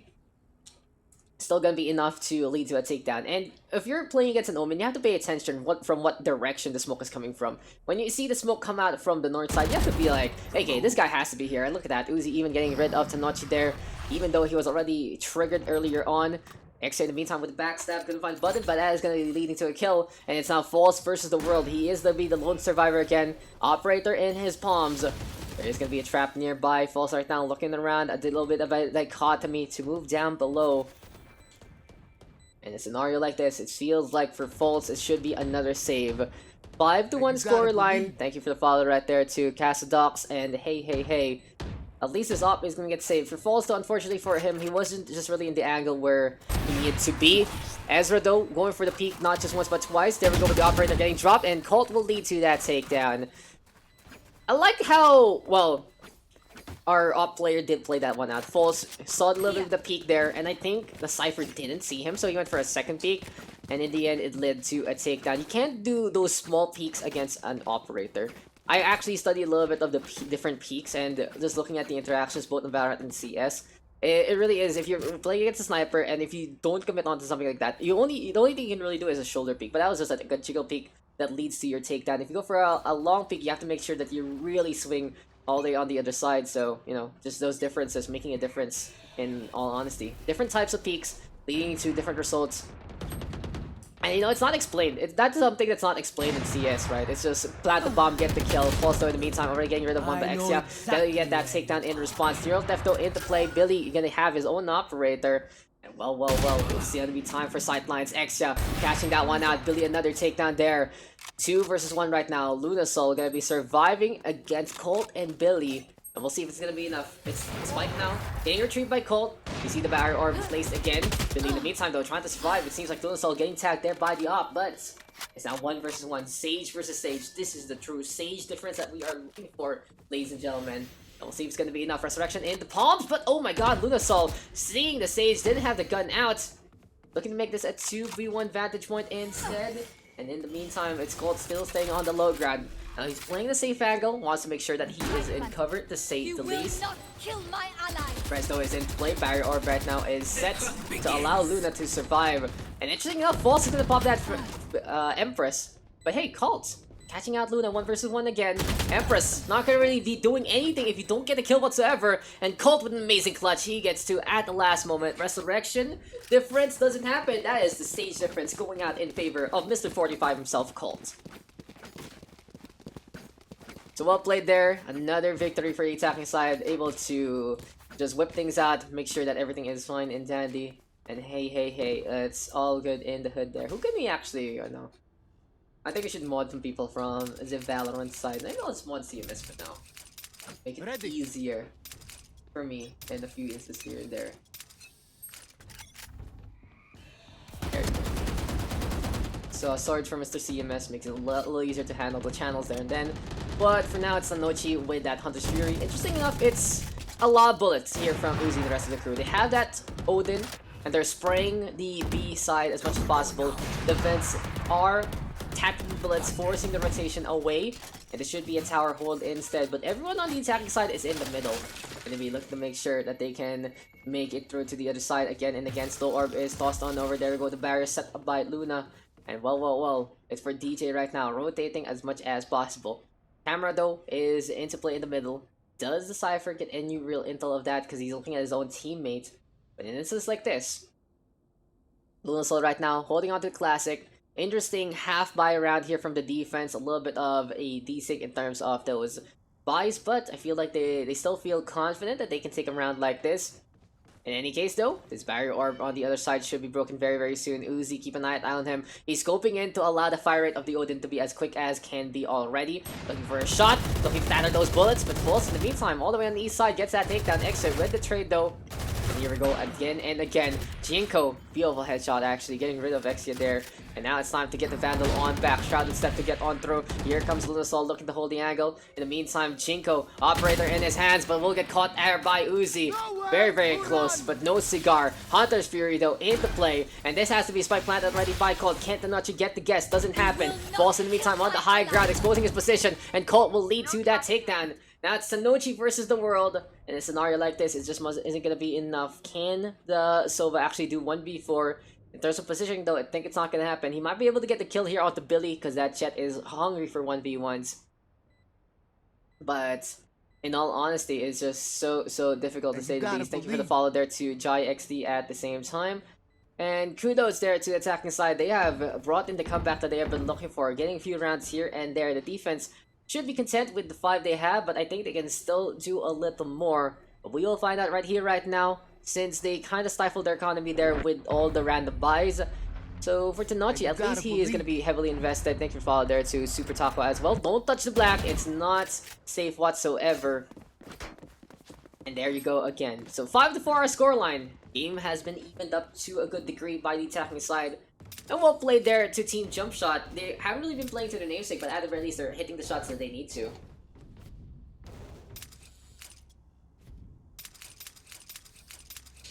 In any case, big clutch plays there from Colt, especially Tanochi though, showing us how to hop around these repels and very quick execution on the movement. But keep an eye out on the Cypher X. You're going to be looking to get in position there already. In the meantime, Tanochi going to get smoked out. Lunasol in the meantime seeing that slow orb in the middle. And a few members there on the attacking side, but they cannot really penetrate in the first place. Barrier orb now is into play. Maybe slowing things down just a little bit, but in all honesty, with that many guns on the other side, won't really put an impact to say the least. Uzi also noticing that there is that left-hand angle. So in all honesty, that Sage can actually get the peek on in the first place. Anyway, Tanochi, on the high ground again. Here we go right here, right now with Billy trying to get in position. And there's Omen of XXDJ rotating yet again, but Billy with the first frag, catching one out onto the screens. Let's see if DJ can do anything as Tailwind to get out safely. And in the meantime, it's a push already coming through the tower. Nathaniel into the front line. We'll see if Lunasol can survive, going behind the boxes, but there's just way too many guns. And now it's a 4 versus 2, basically onto the site, as Billy is still lurking all the way in A. Spike planted. Spike is planted. And we'll see if this defense can actually hold. We already have DJ coming in through the defender's side. And he might get peeked out by Uzi there. Exactly what happens. Nochi in the meantime staying on the high ground. Keep an eye out on this Jet. And maybe Billy can get a sneaky shot with the operator. Where is the Sova though? Not paying attention. And that is going to be a beautiful flick onto Billy. Tanochi. Quick on the trigger finger. Exposing the position though. And everyone is on the hunt. Recon bolt is thrown. We'll see if this is gonna be enough to get that intel. Hiding in the sewers right now for Tanochi. He feels like he's in the gutter here, but he gets a side angle, gets rid of exit before falling down to Colt. Could have gotten a little bit more there, but it's already good enough to get 2 exit frags for the price of his life. Also, the operator is down. We are all tied up though, 5-5. A strong start there from the defense, but right now they have been faltering. Seems like the attacking side understanding a little more on what to play on, what to do, and they have taken mid by storm. That's what we were talking about. Mid control is so important here on split, and here for the attack, finally, they are playing it in the best way. And that is gonna be another solid affair there. Here we go though with a 3-1-1 splits. Might be a B push, might be a defense there, and holy crap, this kitten just stabbed me. Anyway, okay. Yeah, it's about to stack my leg. It's okay. Don't worry about it. But yeah, Omen gonna be on to the round, so we do have Billy though staying on to the east side of A. And maybe whoever goes for the peak might get caught out here. In any case though, shots already coming through the middle. DJ gonna get caught out by Billy instead. Beautiful operator shot there. And can Billy go for more of a snowball? He has got the entry frag that they have been looking for. And they are gonna be looking to get into the A side instead. Push though, oh, Lunasol with the backstab, playing it very patiently. And it leads to a takedown there. Billy though in the meantime still on the high ground. Here we go with the Nochi getting caught out by the utility, and falls will lead to that takedown. There we go with the translucence though to get on away with that dismiss. In a scenario like this, it's Nathaniel staying on the low ground instead. Billy right now on the board. Jinko and Tanochi trying to get the push on, but in a scenario like this operator might make a difference. As that is Billy right now with 3. Finally he has woken on up. Tanochi on the other side though, clearing out the site. And with no spike planted, this is going to be pretty good here for the defense so far. Still a chance, as that is going to be Billy coming in from the heavens and drops down just to execute Tanochi on the spot. Mr. Style points himself, Billy. He hasn't had the best game. He has a 9-10 scoreline, but at least that round was pretty good for him. 5-6 our scoreline right now, and well, something to take note. This is the last round before the half, and the attacking side taking the advantage out of nowhere. Really goes to show that one momentum swing can really make a difference. And in a scenario like this, it just is absolutely key, to say the least. And in any case though, we'll see how this is all gonna be panning on out yet again. As we have Billy right now looking for the ramp, wins out the duel against False there. No hope for False whatsoever. And a second shot for Billy. He has finally gotten the heat up, and he has gotten 2 kills at the very start. In the meantime though, can the Omen catch out the one coming in from the main? DJ though brawling in X, and that will lead to a takedown onto the Cypher instead. Tanochi though down below. There we go with the Empress, and that is going to be Colt and Billy on the board. Quick execution here from the attacking side, and Jinko missing the auto strike in the first place. But Billy missing the shot at the same time. 1 bullet does all he needs though. Not even gonna bother for the reload. And something to note here for Jinko. He doesn't need to save anymore because this is gonna be the last round of this half. Doesn't matter if he keeps the gun or not, but it seems like he's gonna be rotating potentially from the sewers or maybe through the vents instead. He doesn't want to duel against Billy, that's for sure. It's really scary to have to deal with the operator in the first place. And yeah, Jinko gonna be taking the long route away from all of this and gonna be going through the sewer. Unfortunately for him, post-mortem, that is going to be the Cypher still putting in the impact with that tripwire into play. And Jinko going to be climbing on up to... Oh, he sees it. Okay, well played, well played. But in any case, that exposes his position. When you see a tripwire get popped, then that should be enough to tell you where the opponent is. On the other side though, it's still the Omen up on up. Oh, it's down below actually in the hell part of all of this.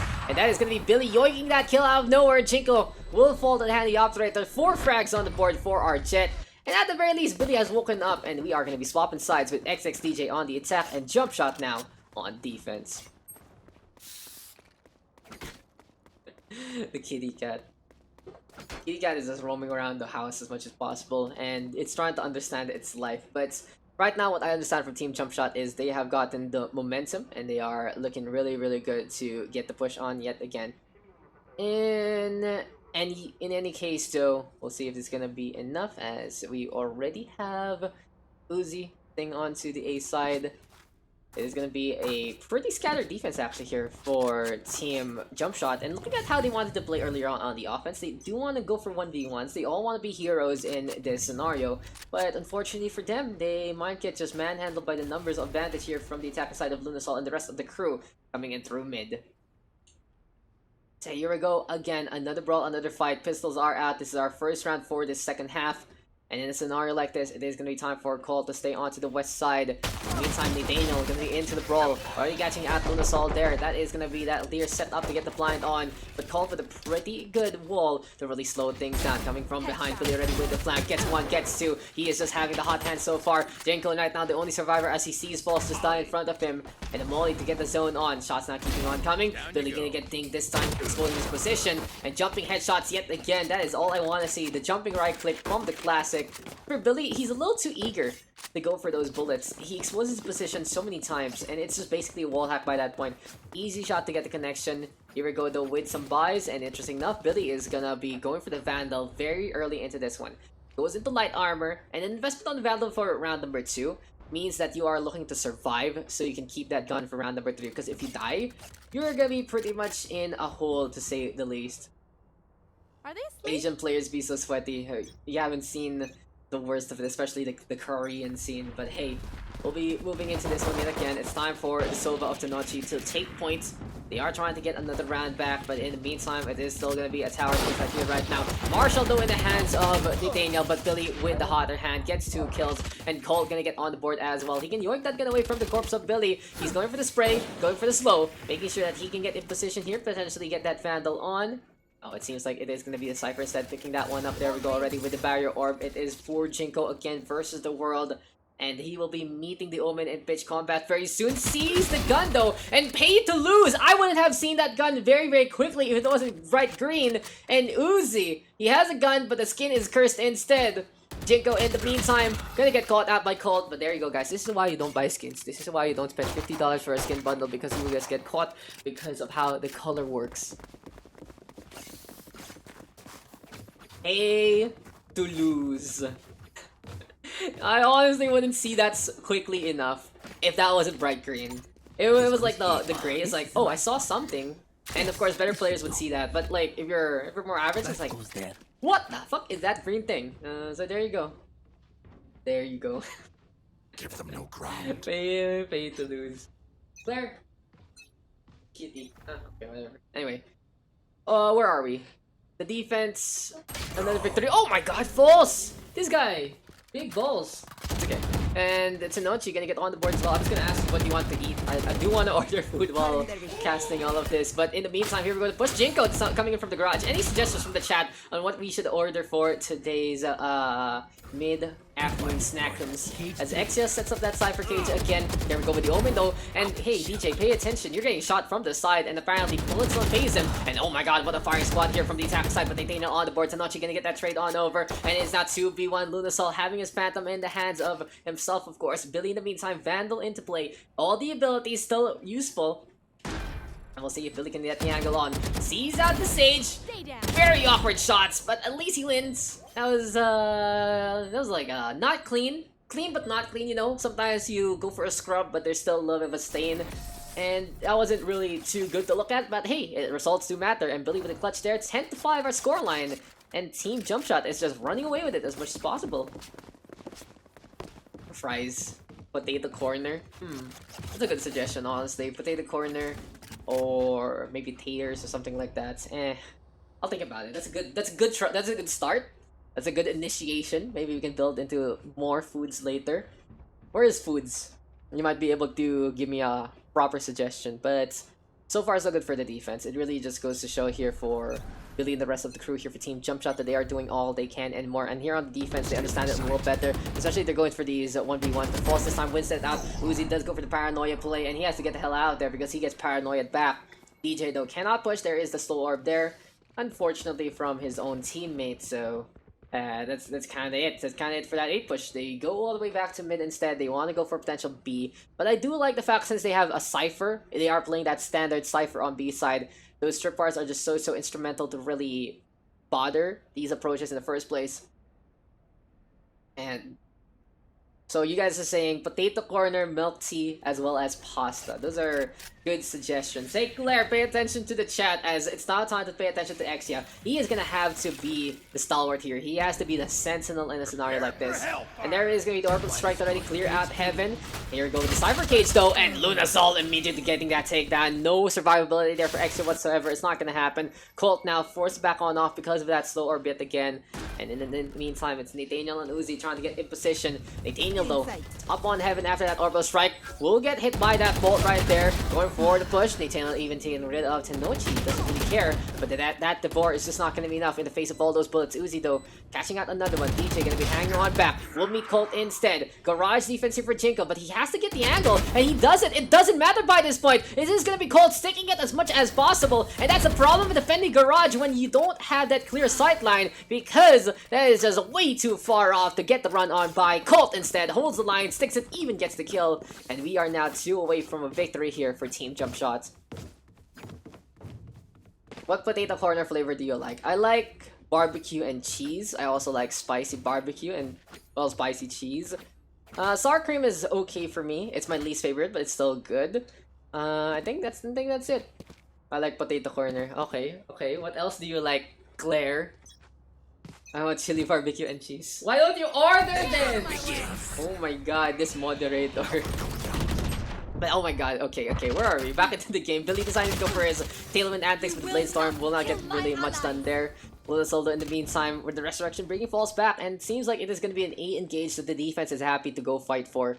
Interesting enough though, you don't usually see that angle being taken in the first place with this lineup. You kind of want to have something like a Brimstone, but Nathaniel, he has woken up. He is a lot quicker for the past half rather than the first few rounds. So I guess it was just warm up there earlier on for Team Jumpshot, and right now they are better in the form. They are doing all they can and more. In the meantime, those shots already keeping on coming. We already have the Empress available here for Nathaniel. Colt holding on to that rest as well, and Nate even catching out Lunasol there. 3 frags already. Can he get the 6 kill ace? And thanks to the fall there, Noob Tree. And I want to see Nathaniel do it. I want to see him decide to pop that Empress, go for the brawl. Falls right now, catching out Billy. But Nathaniel doesn't get that quad so far. Can the Reyna do this? Gets the 5er! We'll be looking for a 6. It's not over yet! There's still someone left! There's still someone left! Tenochi will survive! And Colt will lead to that takedown! We are not done! The resurrection was there! And oh my god, Nathaniel a little too confident after getting the 5er. Why? Why pizza with pineapple? I'm not a pineapple guy. I don't hate pizza with pineapple. I just don't like pineapple itself. So that's like, okay. So what happened is Nathaniel got an ace, but since the other side used the rest, there was still a Sova alive. So there you go. It was just so unfortunate. That's what happened. Like, they revived super early. And I guess Nathaniel just got too cocky seeing the whole ace show up on the screen and the music. So, unfortunate. Could've got that 6k instead, but it doesn't happen. So that's how it is sometimes. But, you know, that was a good try. That was, he whipped out the knife already. That's why I was freaking out. He whipped out the knife, hopping around to celebrate. And there was still a guy in the smoke, so that was pretty much it. Cock block in the end, courtesy of the Sova. But now it is match point here for the defense, and they are playing aggressors. DJ though gets rid of Nathaniel, just saying to the Reyna that's not gonna be enough. That's not gonna be how it works. For DJ though, he doesn't have the spike. Unfortunately, he might be able to go for the shadows to get over to A to go for a bait and switch there, but we'll see how this is all gonna pan out. In any case though, we go for the push. Jinko in the meantime trying to make it through. We already have that Cypher in position. Exia and Uzi on the board. And it's just such a strong tandem between these two players. Camera though seeing exactly what's going on. There we go already with the TP play. And Exia wants to get a bolt on. No one is paying attention to this camera whatsoever. He is getting all the angles in the world and more. Slow Orbis into play. Exia right now catching another one. And the intel game is so strong. Billy gonna get that final blow. And now it's time for Lunasol to fall. Victory will go over to Team Jumpshot. 13-5. And this defensive round from them proving, I guess, that, you know, that defense, it really goes to show if you're able to hold on to mid so well, you are going to win out split pretty easily. No one paying attention to that Cypher cam is also questionable. But that is going to be victory there for Team Jumpshot. They will take that one with an 8-round lead. And for some reason, Billy is now at the top of the scoreboard. He does have a better econ rating than everyone else because of that Blade Storm, of course. 21-14 after a very poor start. But Tanochi also strong. Well played. I'd say though, Exia, Colt, Uzi, for some reason, while these guys are down below, they were super clutch. Especially for Exia and Colt. 19-7. Again, this is the stage difference we're talking about. A 19-7 on Colt is ridiculous. Balls Tanochi, kind of the big guys there for the green side. But let's just look at those rounds. And look at this. First few rounds. 5-1 for the defense. But it's a 1, 2, 3, 4, 5, 6, 7, 8, 9, 12 round streak there from the attacking side. And if only I could say that on stream because of the scoreboard bug. But that is just ridiculous. They had a 12-round streak, and they just manhandled their opponent again. So there you go, guys. Thank you, everyone who played that one. And we'll be going to the next one. Ano na Dion music? What are we ordering? I'm streaming. How do I order whilst I'm streaming?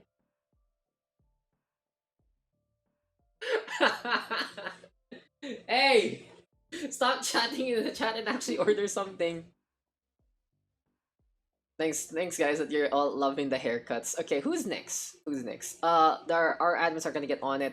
We got Darkney, Jwoods, Onimus, Falcon, Bloomsy, Cuzzy Cuz, Ozy Cuz, Cairo, King W, and Pab. So give me a second, guys. I do just need to make sure. Okay, I'm gonna add you guys in. Who shouldn't be here? Kick.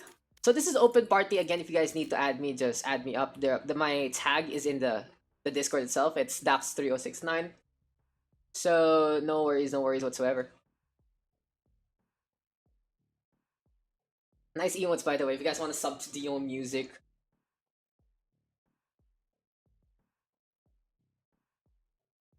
Tapos na ba? Ay, nga pala. Tapos na ba yung queue for the last one? Cause, paano ba? This is gonna be another game. There's gonna be another game. Yeah, I think it should be enough. We'll have another session on my Irene, but I'm not gonna be hosting that one. That's gonna be for a link site instead. So keep an eye out. Pero yun nga. As much as possible. Because I have something bad tonight. And it's a little harder. But I really appreciate it. And of course, we're gonna have a session when we can. Like, all I gotta do is fix up my rig. And then we'll have more regular sessions again. Like twice a week. Maybe even thrice if kaya. Tingnan natin. It really depends on how many gigs I have.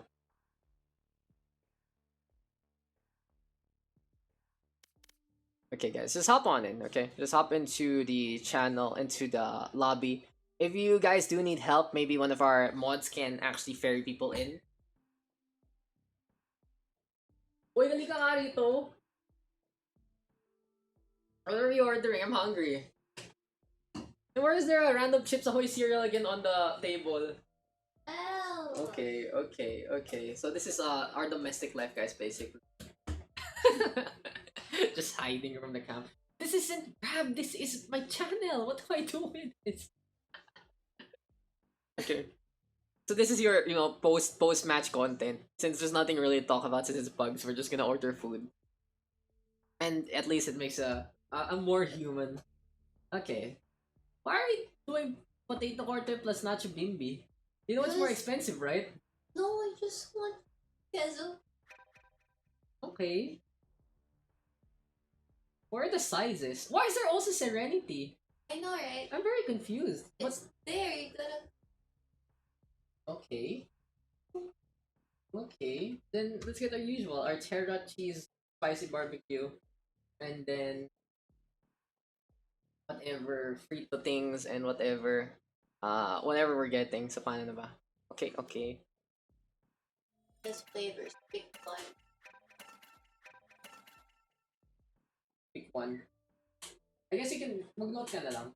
No, i-split yung flavors. I think you have to pick one for sure. Let me observe, bro. That's what the Discord is all. The thing is all about, bud.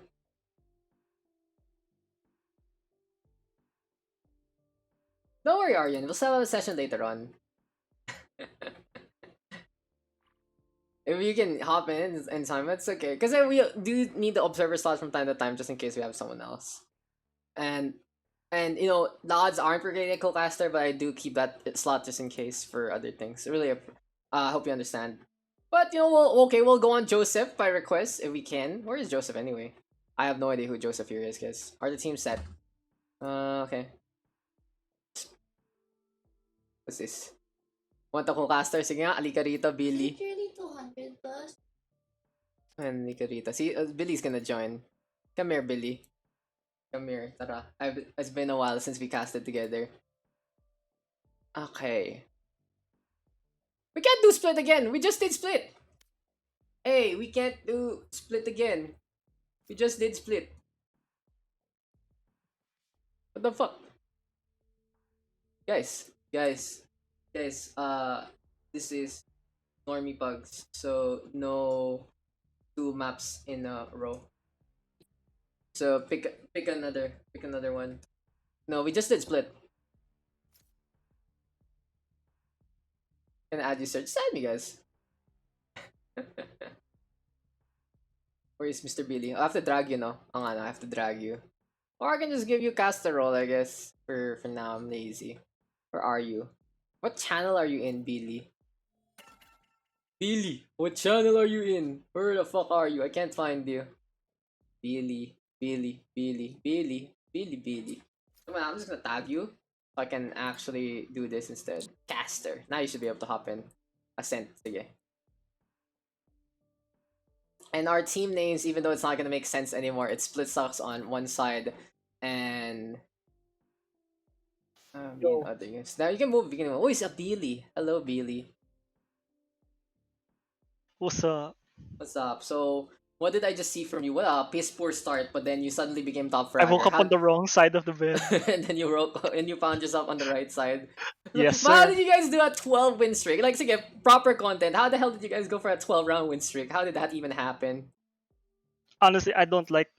What do you call this? Our attack wasn't that coordinated. And then on defense, I just started going on my flanks, and it did well for the team. Like literally, our defense was all about just getting picks and turn always flanking. Like I always Yes. flank A. It really was, and I was talking about it. Parang pag 1v1, you guys should be able to have the advantage, and in the end, it was just all about that. And you guys are also holding mid really well, so really goes to show. So yeah, we are back, guys. We are gonna be moving into Ascent. I'm joined by Mr. Billy Boy, who brings in the big brain sometimes, even though sometimes his play is pretty small brain instead. And yeah, how have you been, Billy? What level is your battle pass now? 40. 41? 41. 41. Is that high? I'm getting close to my Vandal skin. Ano ba yung ano? Ano ba ang maximum sa B-Pass? 50. Oh, putang ina. That's pretty high. That's pretty high, sir. Yep. I That's want pretty that high. knife, bro. I want that knife. Oh, I don't even have a battle pass yet, but I can't really play properly. You know, I got a new headset, Mr. Billy, but then my monitor broke, so I'm not gonna play on the TV. I'm not gonna play on the TV, that's for sure. It's stressful as fuck Select your to agent. do so, but we are gonna be moving into Ascent, guys. This is gonna be game number 3, and we're I hate slowly but this surely map. getting it done. Why do you hate this map, Billy? No, for me, fine. Out of all the maps, this is the map I least like. Mm-hmm. Because honestly, it's all about that mid control. But the problem is getting mid control in general is very hard Not quite. It's because of the way it's. Wait, what happened? No one did. So King W. King W. Oops. Bug yung AFK? mga pick. It's okay. Oh, It's okay. Recon. okay. He's banned for 5 minutes. Yun ba yan? No. That's an unrated. It's unrated, right? Okay, guys. I'm happy that these issues show up during pre-game because we don't want to start them round 1 with a disadvantage, diba? Makes it easier to handle. So there you go. It's another one. Apparently, Valorant only came out on Taiwan today, which is interesting. I know they fixed the servers where they bring players. Like I remember the when it launched, there was so much problems when it comes to where to put players. Like Yeah, pretty that's much true. all the PH players were scattered throughout Asia. Some were brought to Korea, some were brought to Japan. some were brought to Hong Kong and Taiwan, but predominantly if you have a Converge player and a PLDT player in the same party, you'll always be brought to Japan, where you get like 100 ping no matter what. Not sure. Yeah, it's not sure Bimby before because it was Bimby who owned it. I guess they don't want to put the Bimby name anymore. Anyway, back to Billy's point. Yes, the routing has been fixed. That's true. I'm so happy I get to play on 30 ping. Yes, and you know I don't have to do VPNs all the time anyway. Yeah. Okay. So who are we? King W. King W. Yeah. I think he restarted his client. Yeah, no worries. You can. You know, take your time. I still get the UI bug from time to time. That's it happens. Okay.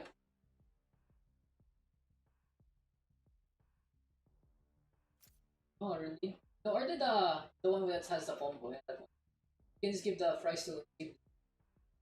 Come on, don't forget. Ask the siblings what they want. They will tampo.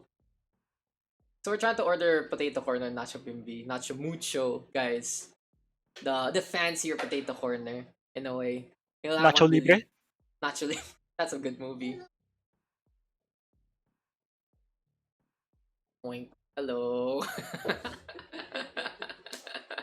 You're mean. I'm not mean. I just pulled you a little bit. I was like, whoa.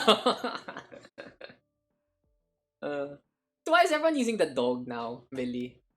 The Does what? it come with the battle pass? The dog.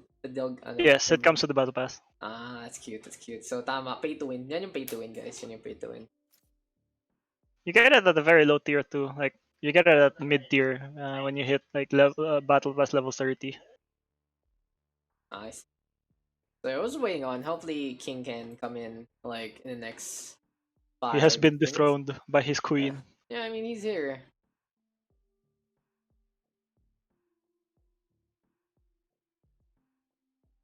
Oh wait, we'll see how this is gonna go.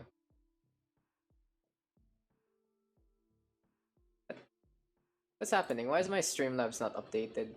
Good champ. Oh, did Anrak like directly go to PayPal rather than ano? But then we got the thing naman eh. Oh, cause it's not on. I realized I forgot to turn this one on. A Streamlabs. You should have a donation goal, Daks. What's my donation goal? New monitor, New monitor, new setup, new laptop, new laptop. Magkano ba? 100,000. That's $2,000, right? Yeah. Yeah, okay, sige. We'll make it there, guys. We'll make it there. And then, ayun na, naayos na. 5v4 na lang po. Okay na ba? Okay, let's go. I'd honestly say 5v4 is not that bad Not too hard. in this game compared to Yeah. others because That's true. you get extra cash, especially pistol rounds. Everyone starts with light armor. It's also basically there's just a way to compensate, and since the game has these options wherein ano masabi. Like, okay, I got it. So all the guns kind of have killing power, right? That's the thing. Yeah. So if you have that money at the very start, or if you're down a member but you still like, get money because of that down member, you are always gonna have potential to kill your opponent. So even though you're missing one member, you can still have that difference maker. There's always a chance for you to get a kill. An op kill is already a 4v4. Yeah, that's very much it. And since there's no varying values per kill, diba? It's just one thing for everything. That's a thing too I'd like to point out about this game. There's nothing that can really stop op players. That's true. That's true. Compared to CS. Like in CS there's so much things that you can use to stop an op player. Like you have like each team has like team in CS has like 5 smokes. Yeah, that's the and thing. 2 It really flashbangs. is. It's because of the whole mono status of CS. Because you're in Valorant, everyone has different abilities compared to CS, where everyone is literally the same person, Need help. and you guys can all buy the same grenades, right? So you have 5 of each. Everyone team. has a melee. And that's pretty much it. So I think that's the key difference here. Since you have unique agents, you have unique abilities that does put in factor. Oh in no, every they all map. got But vision! Darkeen! He decides to get too ridiculous of their ability. They push through A, they go for the stiff drone, but his quick execute turns into a slay instead, and Pabs is the only remaining member here for Team Change Map as he gets one more kill. Yeah, I like the idea of all wanting to go to go in. But the problem was they all went in front of a breach who, got so much value out of his what's it called? What's that? What's the fault line? the fault line? Yeah, he got so much value. He caught 4 players. And it was easy tidings there. I was on the Omen screen there. Darkney, he just had an idea where the guns were. Just kept shooting through the smoke and got the takedowns. Good stuff though, even though that was a leer in the face of PUGS. But unfortunately for him, still not gonna survive long enough. The attacking side gonna fall there after being put in a basically 5v1 scenario, and the defense right now gonna be looking pretty good. So they are gonna be playing the economy state instead, going for armor to go for a second pistol round.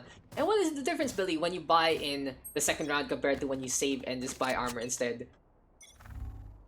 The thing is, the attackers need to really push their advantage, their economy advantage, because when they hit that round 3, the losing side has the advantage now because they have the cash to buy both ARs and armor. Yeah, And that's the side that won 2 rounds will usually have like half the team will have SMGs, half the team will still have pistols or ARs, and it's gonna be already a disadvantage right from the get-go. It really is. So what is more common in pro play? I think, the new style is the pistols, but there's still people who like to really get for that 2-0 lead. But there you go with 2 Falcon already getting that takedown immediately. I think that's Z Falcon actually. So there you go. Good frag from the defense, and as you said, mid control important. But yeah, back to my point. What's really the new meta now? Some teams like going for that full armor and pistol because they want to even out that 3rd round, because that 3rd round really is a big crutch point, because once the losing side starts snowballing from that 3rd round, it's gonna be really hard to come back. Because after you lose that 3rd round, your team will be able to buy ARs, but if you lose that round again, that's 2 rounds you have to sacrifice just to get your economy back. So that already turns the tide. But here we go already with the shots. Sin gonna be able to get that takedown though from up on the window. And in the meantime, it's Falcon trying to get in position. There we go though with the potential plant, the Sage and the Reyna gonna be trying to get in position here. Shorty squad though, King W making that one happen. Falcon survives at 7 HP. 2 versus 2 right now, Billy. Yeah, you got lucky headshot from PUGS there. Like he got a headshot from that exiting Sage.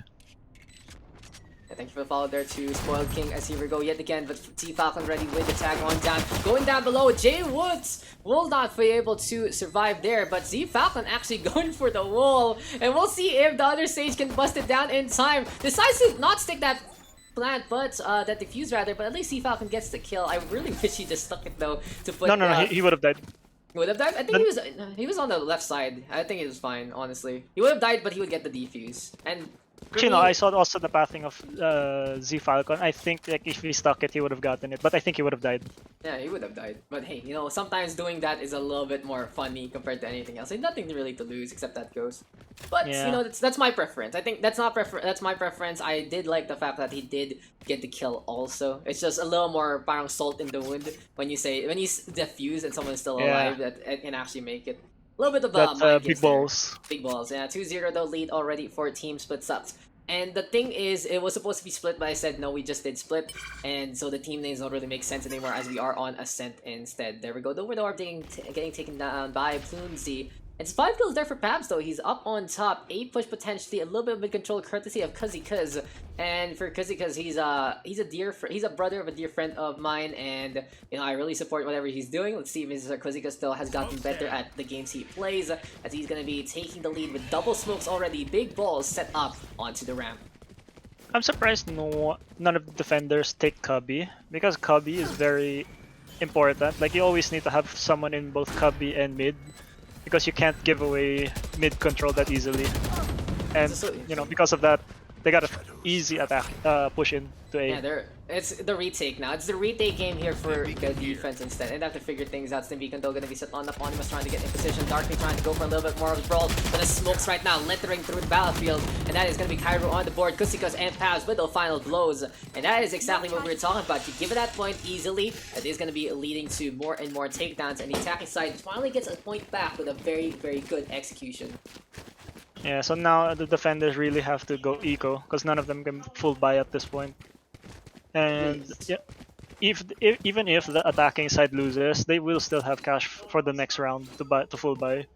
If you look at their economy, so that's the thing. Like it's really hard for losing side to come back once the winning side to come back after if the losing side starts snowballing.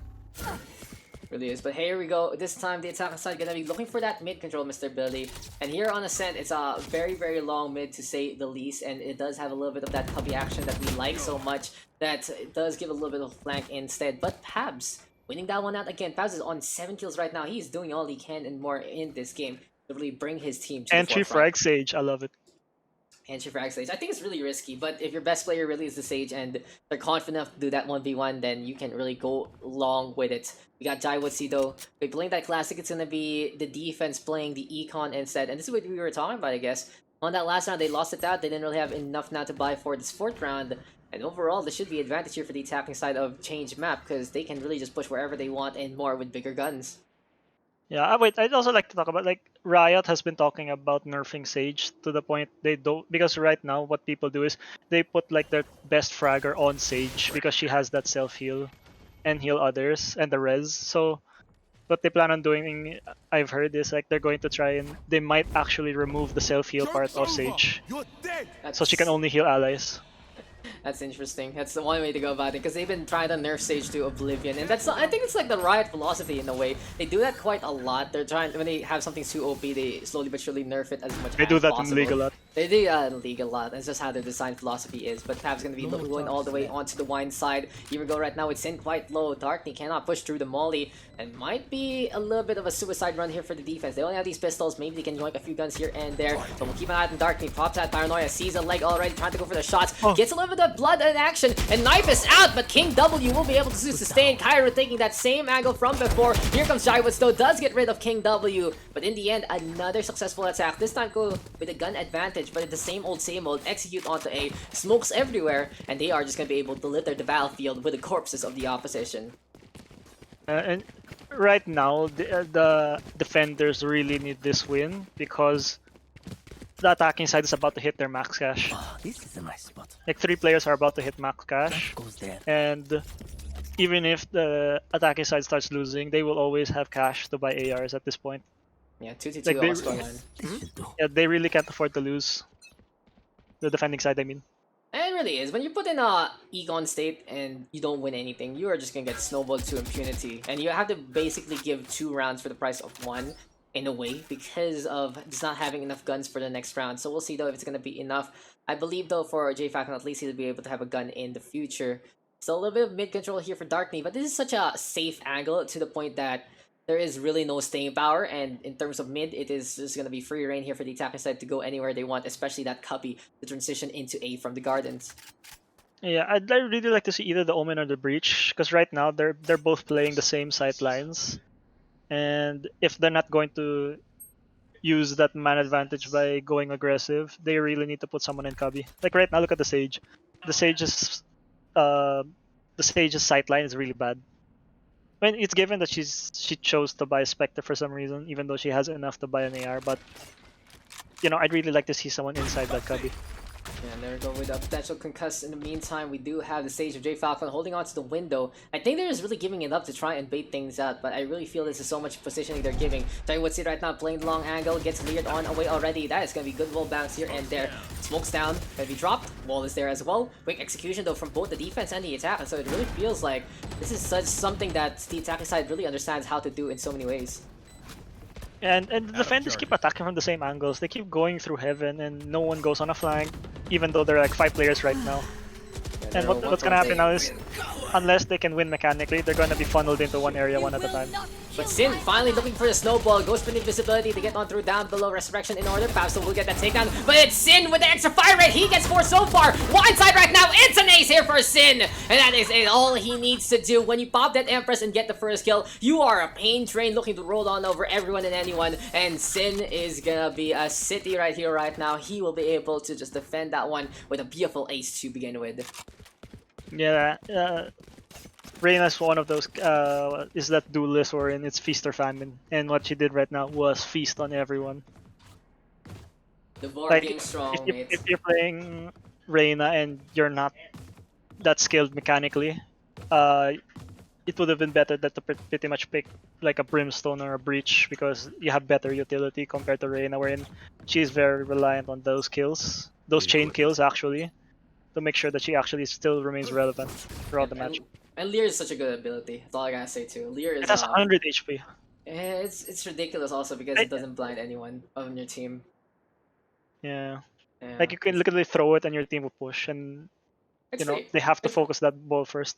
It's a free obs that blinds the opposition, so it's ridiculous how well it really works. There we go with the camera play from Cypher. Onimus able to dodge it. No one able to get the tap in the meantime, but mid has been secured by Onimus for the time being. On the other side though, because he's going to be going for the push instead, because the market side right now, for our breach player, Onimus going to be caught in between two different holes, and that is going to be Cairo getting that takedown. There we go with the Neural Theft already. Darkney in the middle of everything, will get spotted by Neural Theft into the fire, into the furnace, and should be a shot down here. But that is going to be Cairo getting caught instead. Infiltration, Oh, my name is the he got locked out.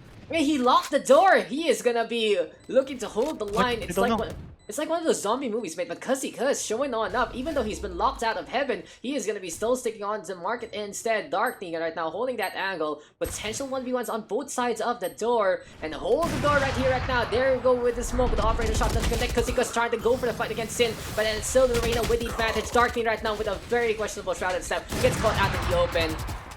And this should be the bomb, the spike here planted really, really well. I don't think Z-Falcon and Sin can actually make it anymore. They do go for the kill onto Bloonsea there, but Z-Falcon realizes that bomb is going to be ticking on down very, very well. PUGS catching out Sin though, unfortunately, with the exit frag. But hey, that's the attacking side taking another victory, 3-3, our scoreline. I kind of wish though that X-Falcon would, you know, upgrade, because she's only been buying Spectres at this point.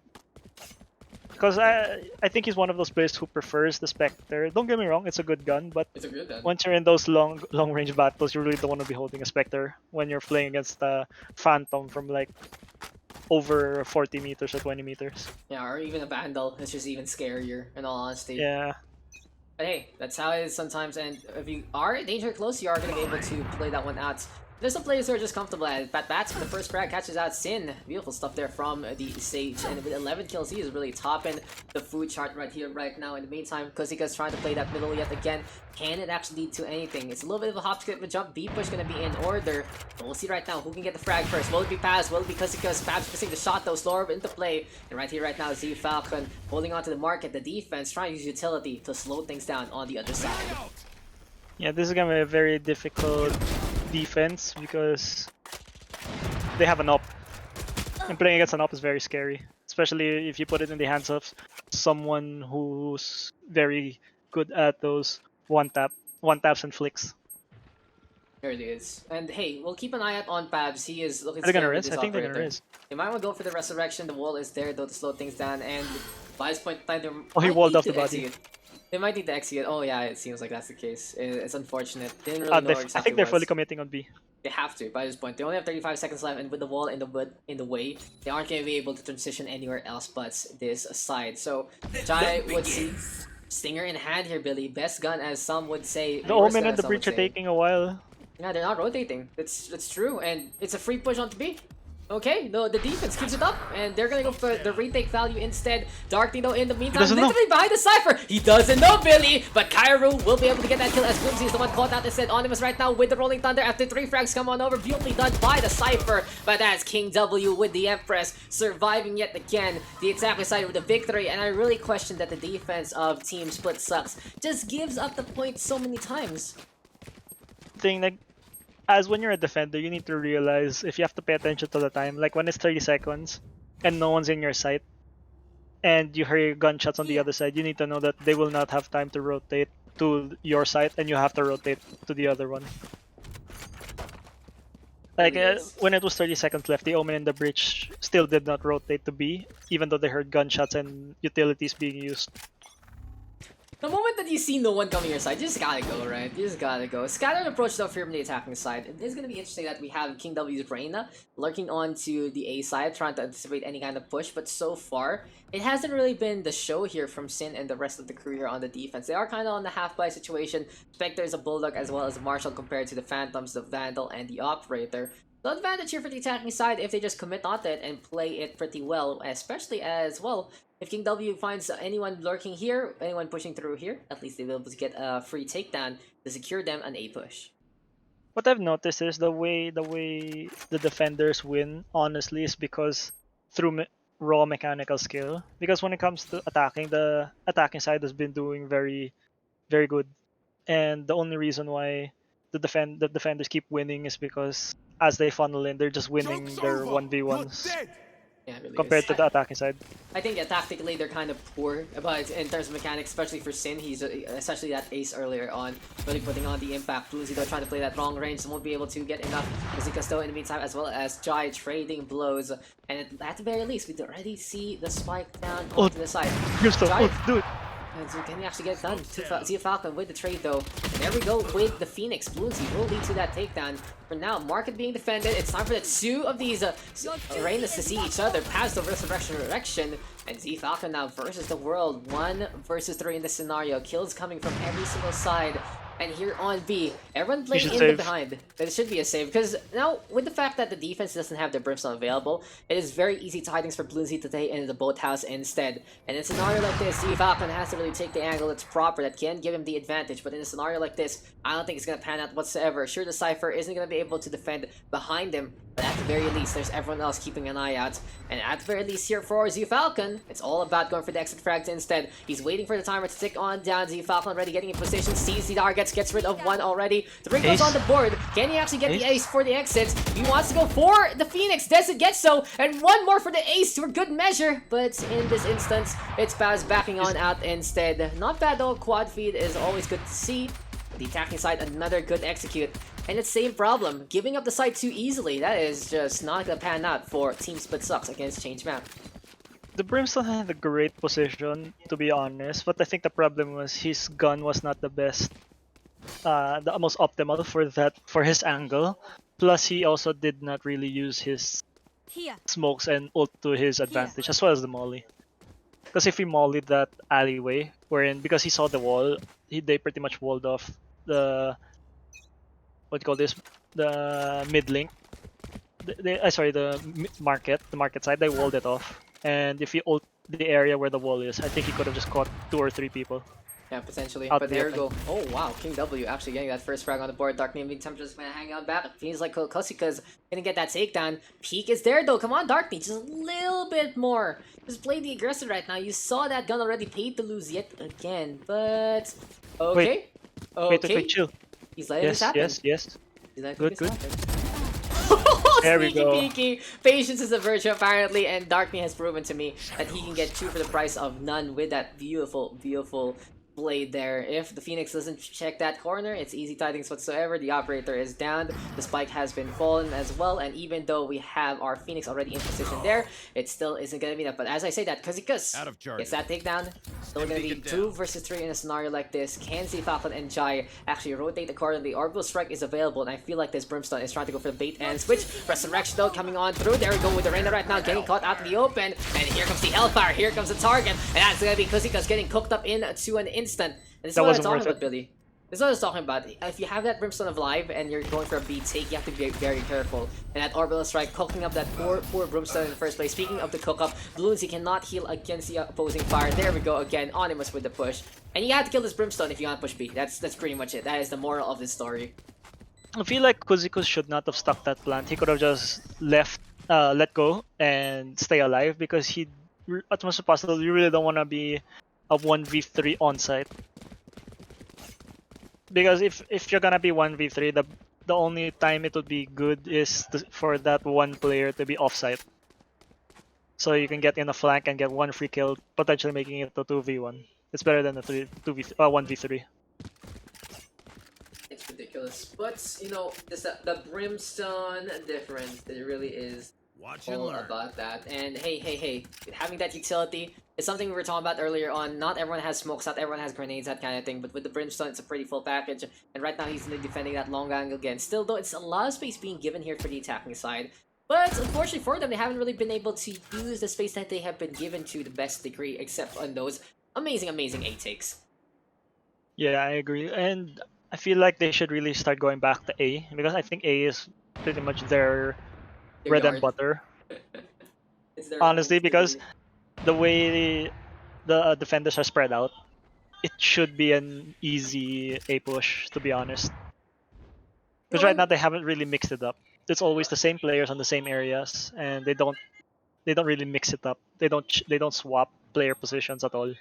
And that's something you should really do in the future, especially when you coordinate well with your team, because it basically allows you to trip up their opposition market right now. Though getting it orbital stricken really doesn't lead into anything. Too many blind ultimates for my own liking. No one really getting the proper intel in the first place. And well for Sin. Sin is just keep an eye out. Will get peeked this time though because he doesn't want the same thing to happen into this round. And if one of your teammates does go for the lurk like that from like what the Omen did, you can't really do the same because everyone is gonna be paranoid into the next round. Yeah, this is pretty much a free A push at this point because there's not really enough defenders to stop the attackers from pushing in. And the gate is closed. It is gonna be the door already held down, and in the meantime, they're trying to bust on through. Onimus gonna be coming in from the gardens, looking to connect, and it is gonna be 3 up onto the high ground. Jai though, popping those smokes. They're trying to bust through that wall, and where is the Phoenix? Down below. Meantime, Kairu playing that same angle. Kasika's trying to go for the shots. King W gonna get that tag already. And well. Trades all about. Here we go with VZ Falcon with his own wall.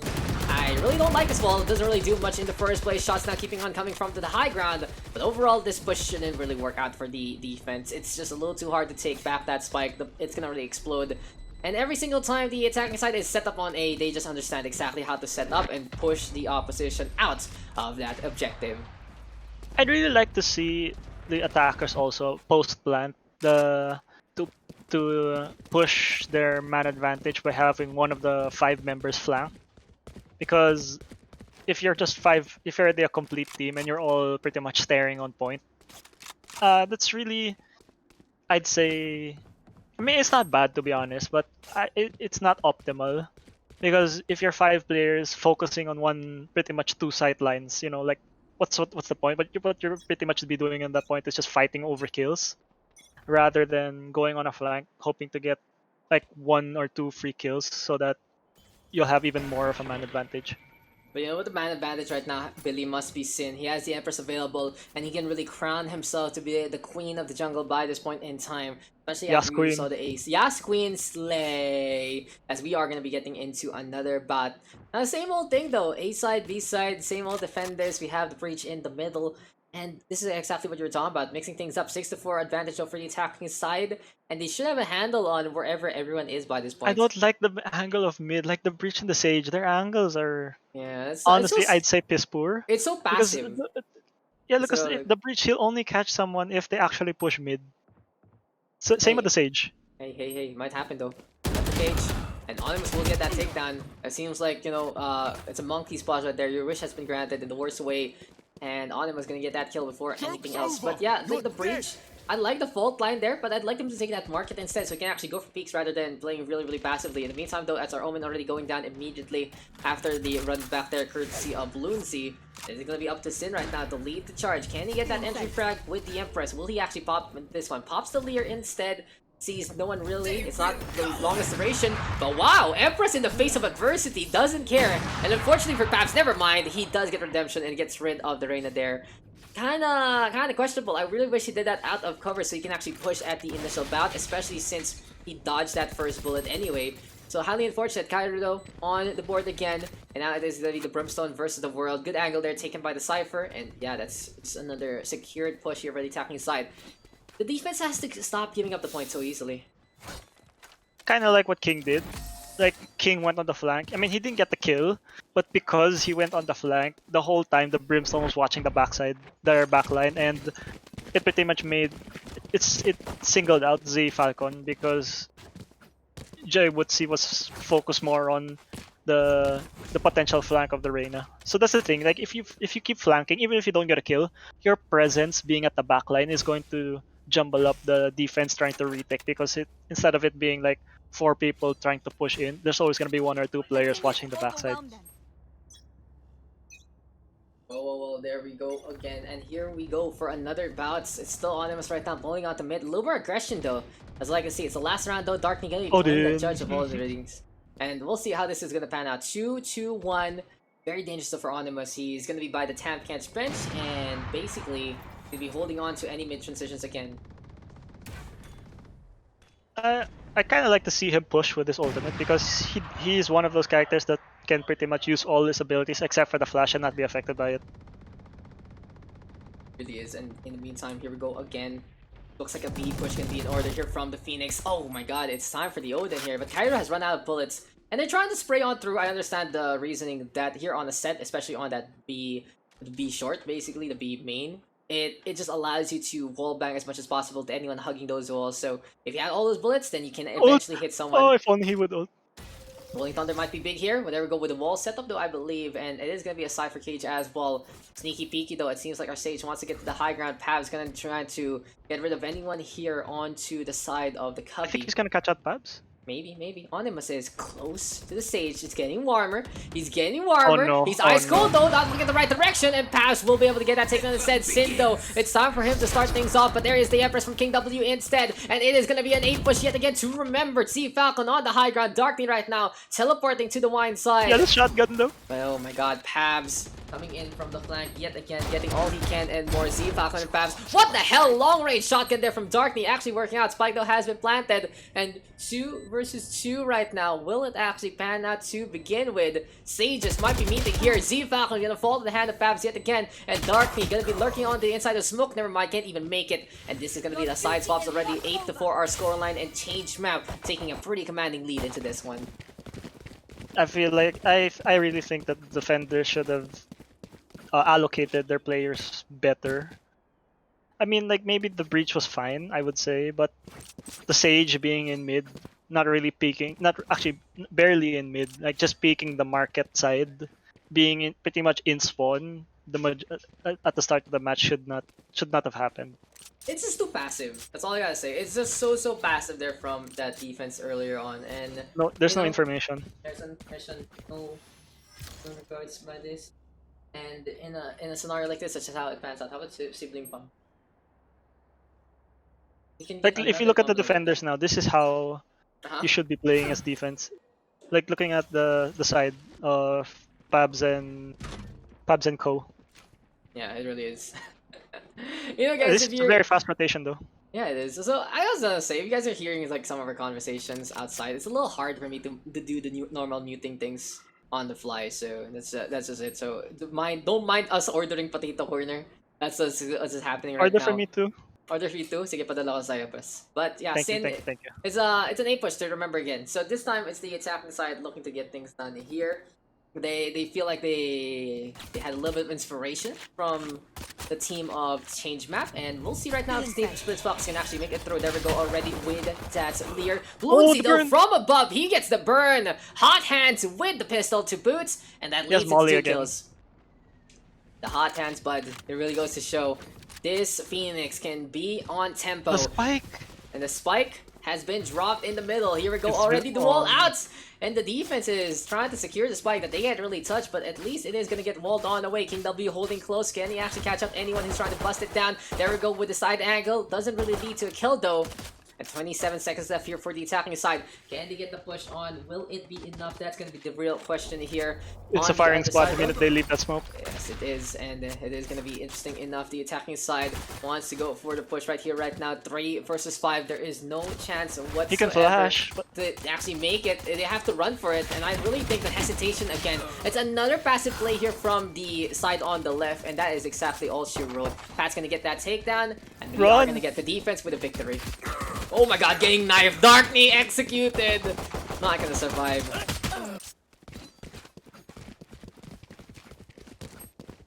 That's very unfortunate there. The attacking side really need to be more aggressive, especially when they're on the attack. I don't think that they should be playing defensively or stalling too much. Because the fact that they stalled too much attacking A allowed all the defenders to pretty much go to A side, and the attacking side no longer had any more time to change it over to B. They pretty much went all in and took too long. Molly strat. Okay. Interesting. Now, this doesn't help you anymore.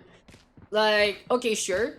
You get cash, but you don't get the get cash. ults. You're gonna get ults, and it does punish you pretty heavily, because yeah, it says this is pretty much it. Free round being given to the defensive side. They are gonna be a little worried though, since they did buy for a few of them, and in all honesty, that's also one reason why the pistol strat has become more popular, to say the least, because well, it counters it. Yeah, it's hard counter. It's like, okay, you guys killed yourselves, but we only bought pistols and the like, so we are fine. We are good to go. We are pretty happy of whatever is going on. And in a scenario like this, there we go with the Cypher Cam yet again set on up. The Omen though of Darkness gonna be lurking on the round, anticipating someone to actually come through to the spawn with the rest of the crew all the way on B, but that is gonna be the slow already tossed out by PUGS, and he knows exactly what angle to take in this regard. Yeah, at this point, what the defending side doing is starting to go on that flank, which is very good. And that's also good on Darkness side to be watching for that. His position though is very questionable. It's all in. If he doesn't get that kill, he's gonna die. Oh, and he's gonna get peeked immediately. King W will get that takedown. Retake though. Game has to be on the defense's ball here because it's time for change map to try and play things out, looking to secure the site away from the opposition. There we go with Onimus though, defending on the east side. It is going to be sent on the west instead. And there we go with the clear out with that aftershock, trying to get DPS on. Doesn't happen. Waldo is set up immediately. It seems like a push going to be in order already. Onimus going to be hanging on back. There we go with that blind and King W and Sin getting frags on the board. Onimus will get caught out by Cussicus instead. And Z Falcon and Jaya was going to be meeting everyone in pitch combat. It's Cussicus getting frags on the board. Can the Sage actually survive? They need to defuse though. There we go, the knife out, but I don't think time is of the essence here. King W will try for it though, but this spike is going to be saying goodbye to everyone else, and that isn't going to make it. Clutch factor there from Z Falcon, buying enough time, but in the end, just a little too much commitment there from the defense. They went the nice out, they wanted to kind of BM their opponent there, and that is just not going to be enough DPS to secure the kill at the last moment. No, for me, the one with the mistake there was the Cypher. Like, it was a 1v3, and what he was doing was he was still watching their backline. He was watching their backline, not really paying attention to the who were alive, and what he could have been doing was already defusing while his two teammates were looking for that Sage. But hey, you know, that B boathouse defense is pretty fun to just see how everything that unfolds there. But for the time being, it's already Bloonsy getting that first kill. Onimus gonna get another trade on back again. And hey, you know, an opening made here onto the A side. We'll see if Bloonsy can find anyone else in mid, but I don't think it's gonna happen anytime soon, as it's Kairu's job to hold onto the site instead. I kinda don't like the way Kairu's using his cameras, because right now he has no vision on A. He has barely any vision on B, unless they go to market side. So I don't know, I'd like to see better camera angles for their Cypher. He's kind of putting himself at risk, basically. He is taking an angle where he can see something, but he doesn't know what else is going on onto the site. In the meantime, that camera, sure, you'll see whatever is going on the cubby if anyone's entering, but is that all you're gonna get? Like, he doesn't see anything else. He doesn't see the rotation. That's it. That's just it. And hey, without that intel, it's gonna be a little difficult here for PUGS. Even though he has been the best player so far into this match, it really still has to be a difficult straight against 4 members. For now though, it's the Sage hanging on back again. There we have the Omen though of Darkness trying to get the push on with a few smokes to start things off. And I feel like it's gonna be a good take here and now after the smoke out happens against the Sage. There we go. Going forward. Shots keep coming and PUGS! The lucky shot yet leads to that takedown. Jaiwoods, Z Falcon and Onimus trying to get in position yet again already onto the site, but now it's 4v3 and there's more time into the straight here of the defense rather than anything else. Yeah, they good push, but even better rotation, I'd say. Like, they rotated pretty much instantly the minute they heard those smokes, and now they're pretty much pushing their man advantage. Yeah, Falcon even gonna get out there after the takedown onto one. Cussicus with the pistol leads into the kill, and that is gonna be another one for defense. Team change map just deciding to envelop that B site with their bodies, pushing on forward with the man advantage. And now we are 2 away from a potential victory here for Team Change Map. They have kind of run away with it in a way. There was a little bit of a good comeback so far from the attacking side from time to time, but the score doesn't lie. It's a 6-map advantage. And well, with a 6-round advantage rather, it really just goes to show how well Team Change Map can play things out. But there still is a chance. It ain't over till someone reaches 13 and can Team Split PUGS actually go for the push here onto the A side instead. That's a problem too, because honestly, I'd say round 11 is the scarier. Aside being at 11 round wins is scarier than 12, to be honest, because you always want to make sure that the attacking side does not reach 12, because once that attacking side reaches 12, one mistake and you already lost the game. Pretty much. But the And, problem oh is my you have to God. make sure that, well, you know, they got the pick. Okay, Bloonsy, you're moving a little too much though, but that's gonna be fast getting the trade on back. So this is gonna be a round to give here for the attacking side, and this is gonna be the last round that they can give up in the first place, because this is pistols versus operators and rifles. Bloonsy though just impressing with that first shot, and in the meantime, I feel like for Pabs, he can just hold this B side all by himself. It doesn't really matter because of all those pistols. It's 2 versus 1, but with better firepower, Pabs should have the advantage. Not really taking though that angle, might be going for it this time. Sees the opposition, takes care of the Falcon. There we go already with the run back from Bloonsy as well. Wants to play the close range operator instead. And not gonna see the Omen whatsoever. It's really patience here from Darkney, but as I said, Pabs is just so stellar, and he wins out that 2v1 pretty much as expected. In a scenario like this though, can the Omen be sneaky? Okay, knife out. Knife out. It's time to go for the rush on in. There we go with the fire as well. And oh my god, run, Omen, run! Cuz leads it to the kill. And we are gonna be on match points for the defense. Yeah, this is what I was saying. Like right now, they have to play pretty much a perfect game to be able to come back at this point. They can't afford to lose a round. They can't afford to have one of their players be poor. Also, like they have to win. They have to win this next round pretty much with 3 players alive. Yeah, they can't afford to get entry frag, that's for sure. And I am gonna keep an eye out, of course, on both Pabs as well as Bloonsy. Especially the fact of the matter that operator in the middle might make a big difference, especially if a rotation comes. Also keep an eye out on Kairu. He's adjusting his camera work a little more. It's a little better, to say the least. And it seems like he's gonna be holding onto the cubby rather than the A side itself. But there we go with the wall already. Chance though for the offense with 4 rifles also on the SMG. We'll see right now, execution has to be on point for the side of Team Change Map. As Pabs is on the high ground and leads to the first kill onto Sin. Yeah, this is a honestly very hard attack now at this point. Oh, rest though. At least the res is there. So second chance coming on They're through. They're on running out of time. Yeah, I'd say. a minute is still a lot of time here, Billy. And the No, only they want thing, to rotate. They need to rotate yeah, now. that's a problem. Like I was about to say, the cubby though does have Kairu, so they have to be very careful because the angle's already taken by the defense. It's pretty proactive, and this is what I was talking about passive earlier on defense for the other side. This time it's a more active defense here from King W and the rest of the crew. King W, his position, great. Like they don't see him coming. The moment someone peeks, they will get taken down by this Reina here. But in the meantime, it is going to be time for Onimus to He's try 1 point and away from penetrate O2, I'd say. Just to remind Oh my everyone. God. Yes. Bloonsy surprising. Makes that a second! And that is just all she wrote here. The Phoenix getting the clutch on. Beautifully done by the defense. Executing on both the middle and the sides. And that is going to be Team Change Map with a 13-5 victory. Kind of able to run away with it again. That is just the story so far of Pugs. That's the thing though. Like if you cannot play passive in this game at all. Playing passive in this game is not as forgiving as Counter-Strike. I would say, because in Counter-Strike you can play passive because you have all those utilities. While here you have very limited resources to use.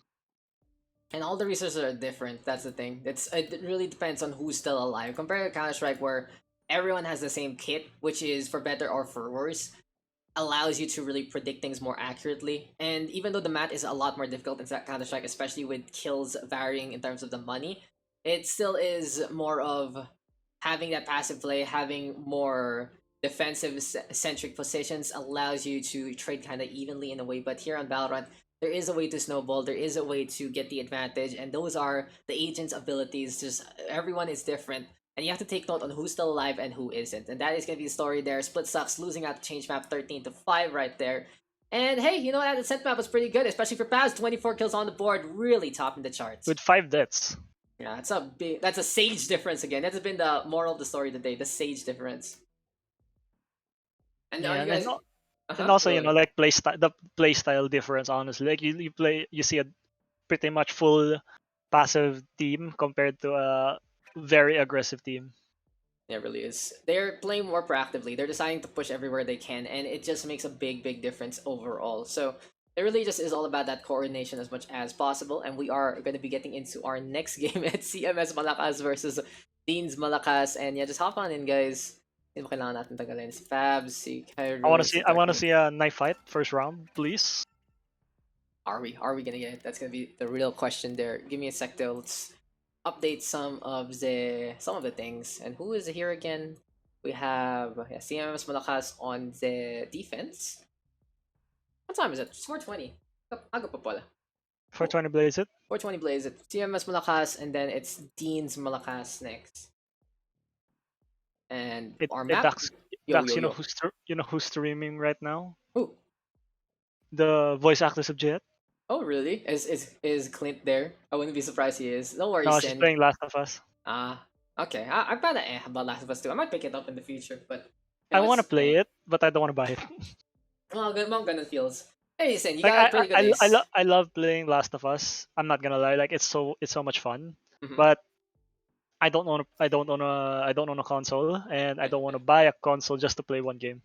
That's true. That's true. It's not worth it, especially the new generation is coming very very soon. So you know, yun rin naman parang same as me, diba, sa Pokemon. How did I start doing Pokemon content? Diba, I borrowed your Switch basically.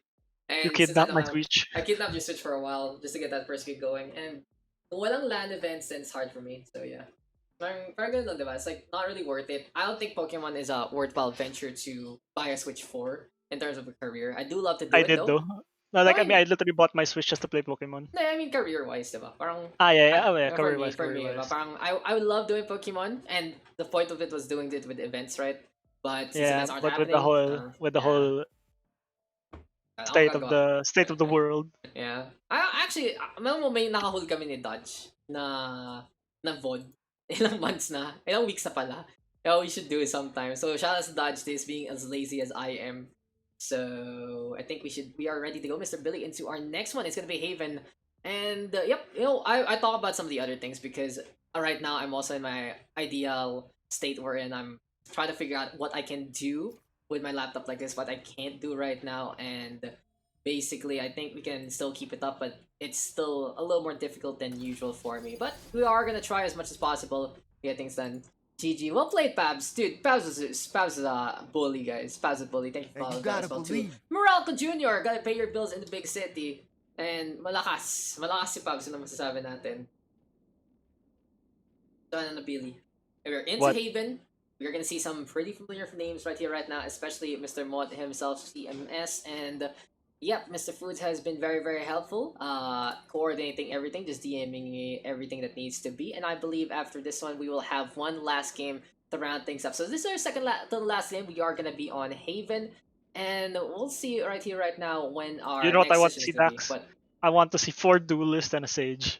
oh my god, the best lineup. But if you guys are just tuning on in, reminder that we also have a second pug session today, but that's not gonna be hosted by me since I have other things to do, and it's gonna be on Link's channel instead. Don't worry, everything is still gonna be more or less the same way in the Discord, so it's gonna be on Facebook instead, so it might be easier for you guys to see it. But you know, Link has been basically one of the best community members in all honesty, really just trying to do all she can and more, playing with different people, casting and all the like, so you're gonna be in good hands. Besides that, we'll see if there are also gonna be other hosts from time to time, especially with Mr. Laptop being like this. I'm smacking the screen and it's not getting any better. And you know, hey, once we come back in full time, we can always do it. But having more pugs for you guys is always good. Don't worry about it. You don't need me. You just need to be there. That is true. But That you is know, true. the more the merrier is always better. The more the merrier, boy. The more the merrier. Hey, you gotta Thank you believe. for the No. follows there. What's up? Is that the more the merrier? It is the more the merrier. I'm just messing with you. Bye. I want to see 4. Come on, let me see 4. Aww. Okay, let's get into the next game. We're into. I want to see the right knife now. fight. What about? Are we gonna get the knife fight? We'll find out. Nah, they bought as we this. get They into bought the game. ghosts. Okay. So it is how many duelists on the defense? We got 2 of them. Hey, Oh, we gotta only got believe. 1 of them actually. And on the other side, we have 2 duelists there for the attack. So it's CMS and Crew versus Deanz and Crew. CMS Malakas versus Deanz Malakas. And looking at this defense, I do like kind of how they are going to be setting on up in a way. They have some smokes, they have some stunts. They do have that intel as well.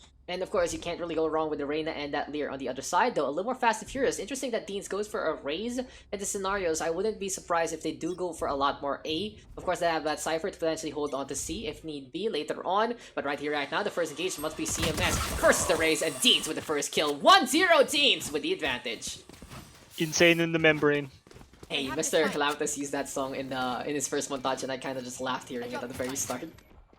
Do you love his font? I love the font. The Comic Sans, you know, it really is. And hey, let's focus on the game instead. Deanz, though, this guy is ridiculous. He gets 2 kills. He has a purple gun, and he is just splattering the blood of his opponents there already. Here we go with a push from Ave Dad Gaming, and Deanz with the third immediately. Whenever we cut away from him, he's gonna get that kill. Sebs, though, in the meantime, gets the trade on back. Here comes Porus, though, holding on to mid, but it is gonna be a free push. It's a great rotation because really they realized that the A defender pushed out and died, so pretty much left A up open for a free plant.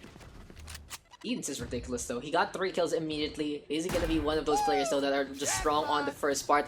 And Loki saying thank you for the 500 bits also. Really appreciate it again. And good luck later on the thingy for Ling. I think it's gonna be the same thing. You guys have had a good handle of everything naman na. So I completely trust the setup for y'all anyway. But Porus gonna be hanging on still by side. Here go right here right now from Sebs, staying on the high ground. And held take here by Deanz. But you have seen Mr. Billy how quick he is on the trigger finger in so many ways. Quad kill. And he actually get it. Misses the shots though, and Porus survives. Now 3 kills to his name. Though. 1 bullet will make a difference, and it is gonna be Cookpasaurus who survives, a distant relative of the Indominus Rex, and that is gonna be the Brimstone surviving to live out a 1-0. Yeah, but I am Deanz with the insane first round, getting those 2 clean headshots and that 3rd cleanup on that A player. That's the thing though in Haven, if your A defender pushes out and dies, you need to realize that the attackers will probably push A because they will know that, you know, A defender is gone. And yeah, I got a question to ask you, Billy. If Calamitous is insane in the membrane, is I am Deanz insane in the cerebellum? Do you know your brain parts? Oh, there goes the something. cerebellum is the bigger part, diba? I think so. I'm not a doctor, but I think that's a bigger word. But that Deanz again in the front line. That Gaming, courtesy of these 2 duelists, really putting in the show. Cookpasaurus in position. That is gonna be the Reyna just pushing on forward, and that is just a blitzkrieg onslaught. You know, in World War II, you can see how quick they invaded those bases onto the Axis side. And Chowdy though, gonna be the French resistance. They do get 1, but they still fall on over. A little bit of history there while working into Valorant. It's 2-0 right now though, in favor still of Deanz Malakas. Yes, but now we're going back to this 3rd round turnaround, possible turnaround. Because right now they have the weapon advantage. Like if you look at the attacking side, they have 2 players with ARs and the rest have Spectres. Yeah, good on them. But Chowdy, interesting enough, not buying armor. Oh, something to note. Oh, Mr. Jakama is here. I'm doing Pugs this afternoon. Ling is doing Pugs in the evening because we still got the Overwatch thing tonight. And you know, that's the same time. Oh yeah, the Overwatch thing. Don't have it installed. Oh, you have it installed. But I need you later. CMS though doesn't need any help. He gets 2 kills in the middle, immediately tearing everyone apart with those bullets. What a firing range to remember. And well played to CMS. At least he's coming back into this one. He put his name on to that team, and he has to be the one really showing up here. It's his name, looking for the victory, but Chowdy gonna be holding on to the double door. Can he actually get the angle on? Cookpasaurus though in the meantime. Oh my god, Chowdy gets another big burst. It's a 2k for the Reyna as well. They lined up, very unfortunate there. And yeah, this is what I was talking about.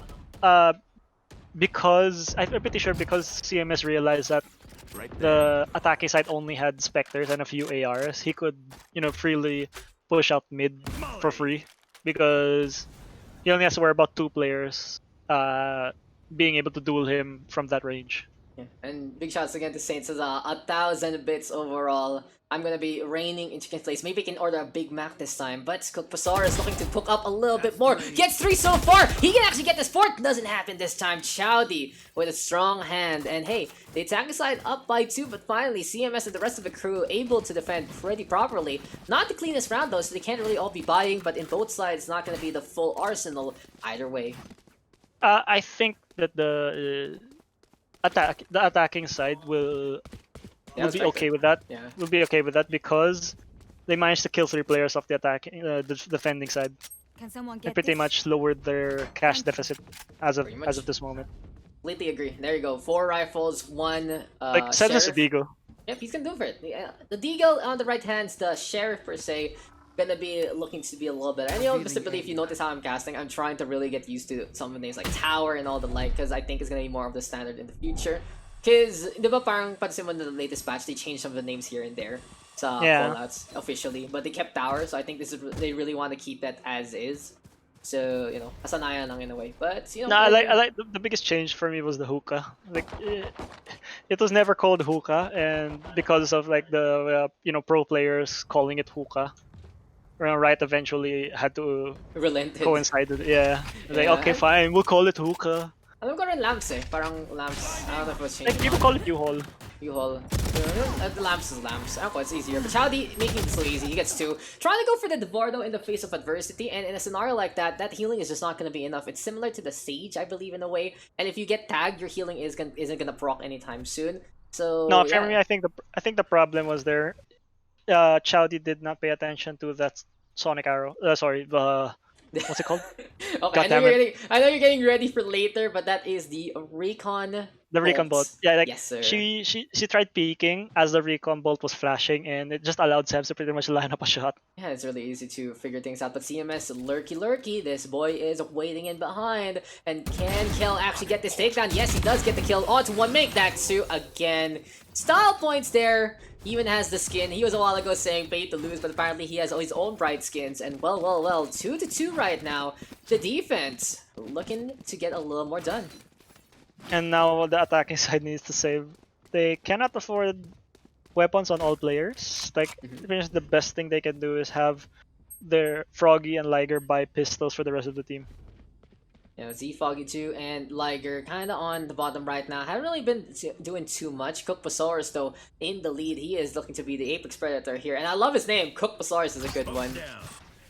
That's the thing, too. Like, because they have a Cypher on attack, the Cypher really needs to be putting traps and his camera placement a little bit more defensively.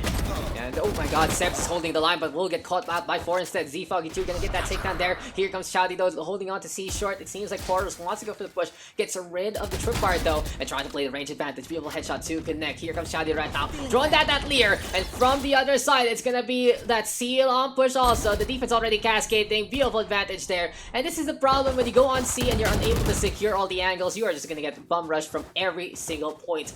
From CT, from C short, and from C long. I also think that they should have planted the bomb because they were pistol round pretty much, and there's really no hope of winning unless you get like 2 picks for free. And the fact that they did not plant to get that extra cash really is a big detriment to their economy. It really is, Mr. Billy. But hey, the attacking side right now will have these guns. Seems like for C though, it's still gonna be that Sova of Sebs. He was able to hold that pretty well. Now he has the operator. And he's anticipating a long push this time because it's gonna be Dodge this guns coming cosplay. into play. Maybe Dodge this cosplay coming into this one. In the meantime, that is gonna be the raise all the way on A. And can Deanz actually catch out that Omen? CMS versus Deanz yet again. Earlier on, Deanz won out that 1v1. This time though, it's not gonna happen. Still Sebs though holding on to that angle. And with the camera into play, I don't think Sebs wants to really peek that because the Cypher gonna catch him. Chowdy though, pushing forward through the smoke. Sees a target. Does he get lead to a kill? Not gonna happen anytime soon. He got a little bit of chip damage though. I think he can be proud of that. But yeah, the attacking side really need to decide on which side they actually want to push. Because right now they're pretty much split with how they're set up.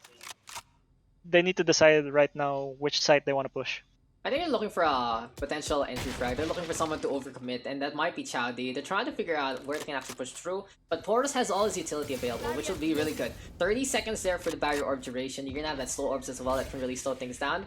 And whatever the B push was supposed to happen, it's not gonna happen anytime soon. There we go though with the Leer. Chowdy trying to hold that different angle so he can go for a flick instead. And Avatar Gaming finally getting that entry frag that they're looking for, but is an opening made enough, Mr. Billy? I don't think so.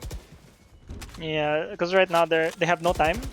They have to full commit on B, and the defense knows that already. And they're really gonna go for it. Hunter's Fury gonna be into play, getting the vaporization. Porter's gonna get that takedown. Sabs with a beautiful tracking there as well. And I am Deanz, the lone survivor, just casually strolling over to A to potentially maybe get this orb. and see any kind of scratch. But I love that double peek there from both the left and the right of B. That Hunter's Fury also being coordinated by Sebs. And overall, easy tidings when the slow orb is there. That is going to be beautiful lineups from the electricity.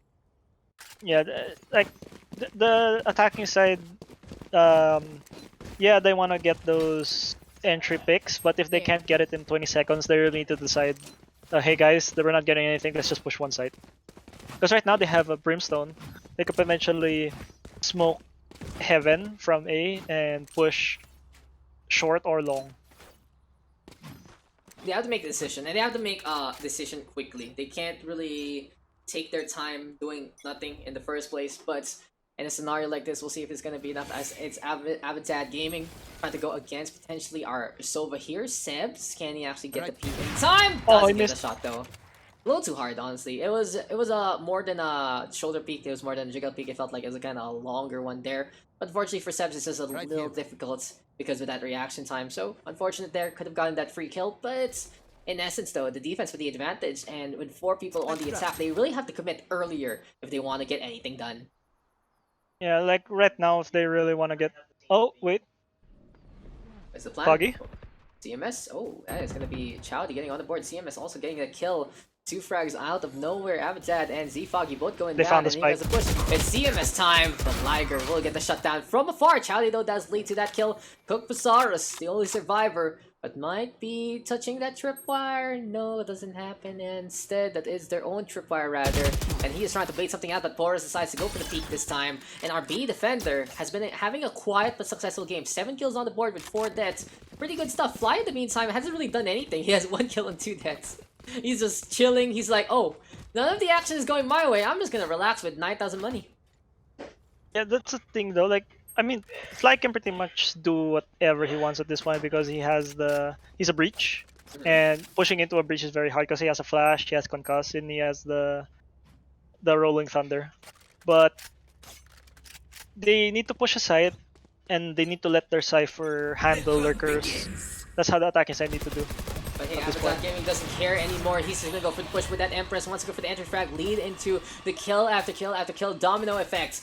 There we go, though, with the recon dart. And it is going to be time for Avidad to go for the push against Sebs. But no, that is Sebs holding the line. Chowdy, though, will get taught out by IM Deanz instead. So, oh my god, the bug still exists, Billy. The bug has not been fixed. So when you see 2 Reynas actually go for the Empress permanently, you will have a dark screen on the OBS. So, great gameplay, by the way. It's still not the basic, I don't guys. have it.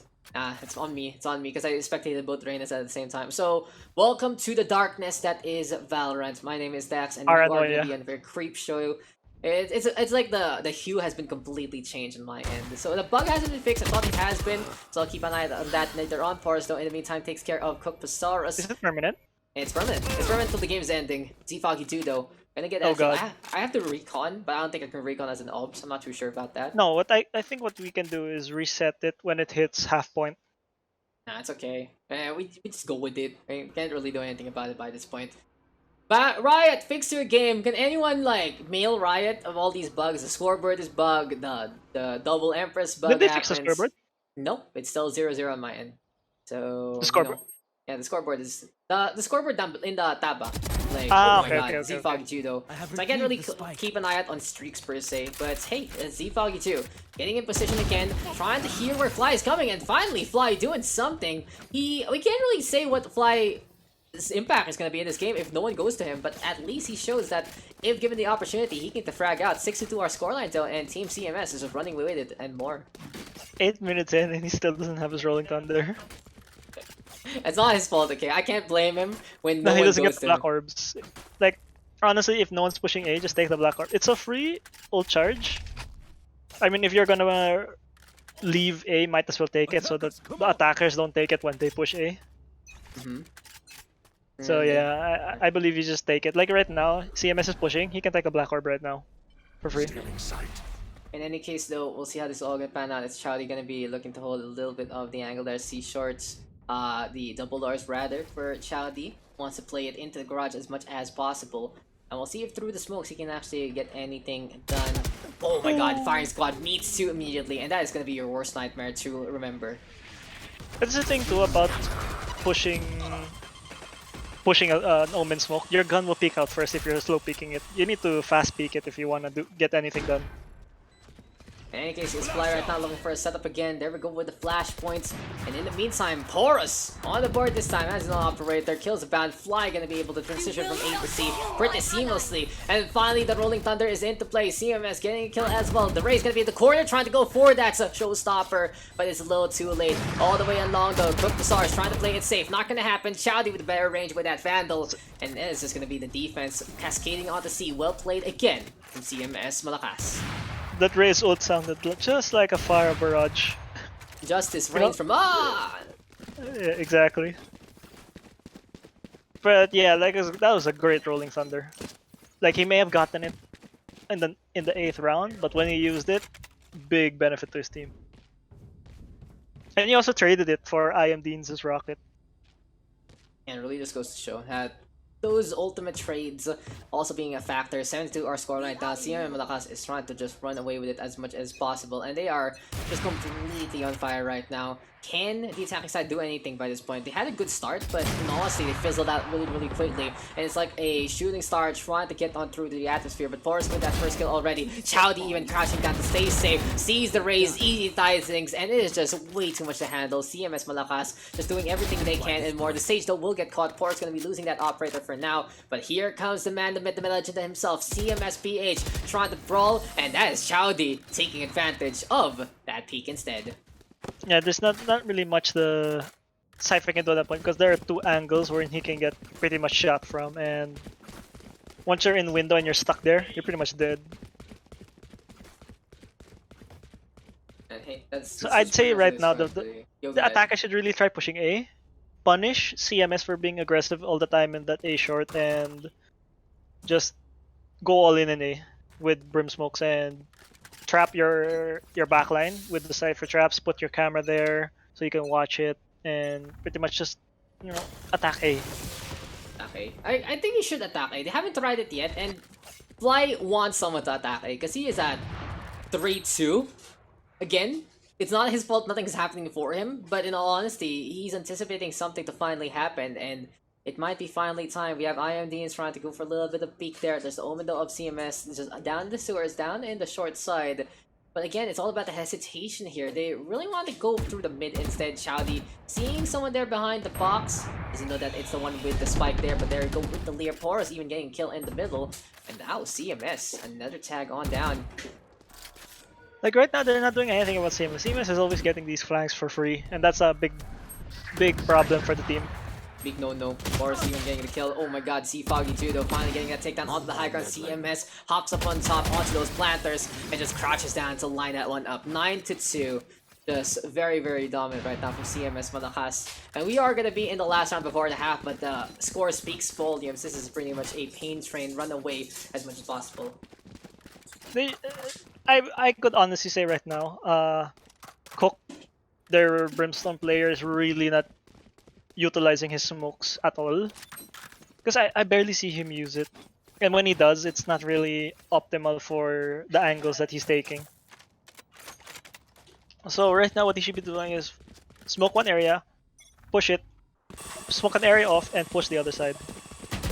Here we go again. This time, Fly gonna get caught out. Beautiful blitzkrieg here from the A side, and this is what we were talking about. Cleveland have done this a lot earlier, though. Chowdy right now popping that Empress will get caught out in the open, giving his position thanks to the neural theft. There's a Lear already, but this should be time right now. Oh my god, CMS has to back on that because of the orbital strike drop down already. Chowdy gonna be able to get one using that engage, and down Chowdy would do another invisibility here from the dismiss. Porous gonna get another frag on the board. Porous again on the board, and CMS right now onto the high ground on top of that wall. Here comes trouble down below in hell. Can Avidad Gaming survive? Gets rid of Porous, goes for the distress again, and it is going to be enough for CMS though to get into that takedown. What a dismiss there to disengage, but unfortunately CMS hounding him like a dog, and it is just going to be no reprieve whatsoever. What a retake from the defense. Yeah, the problem was the only time they took A, they took it very fast, but the problem was the other side had so much ults and pretty much won out the fights, one out of 1v1, especially with Chowdy's Empress. Because once Chowdy started getting chain kills, it allowed Porous to get those 2 free op kills. impressive stuff. It was just so clean from Chadi Bar's MCMS. Even though they did drop one by one, it was just enough to get the advantage. And right now they're gonna be summoning the gods of aim yet again here on the attacking side. CMS Malakas only need 3 to get this victory. And I feel like they understand that if they push onto A, they might be able to just get everything done and more. But I do like the fact that Deanz is on A, because he's anticipating the push here on the eastern side, and that pain shells might make a difference into the future. Yeah, a little bit of that poke damage comes a long way. Oh my god.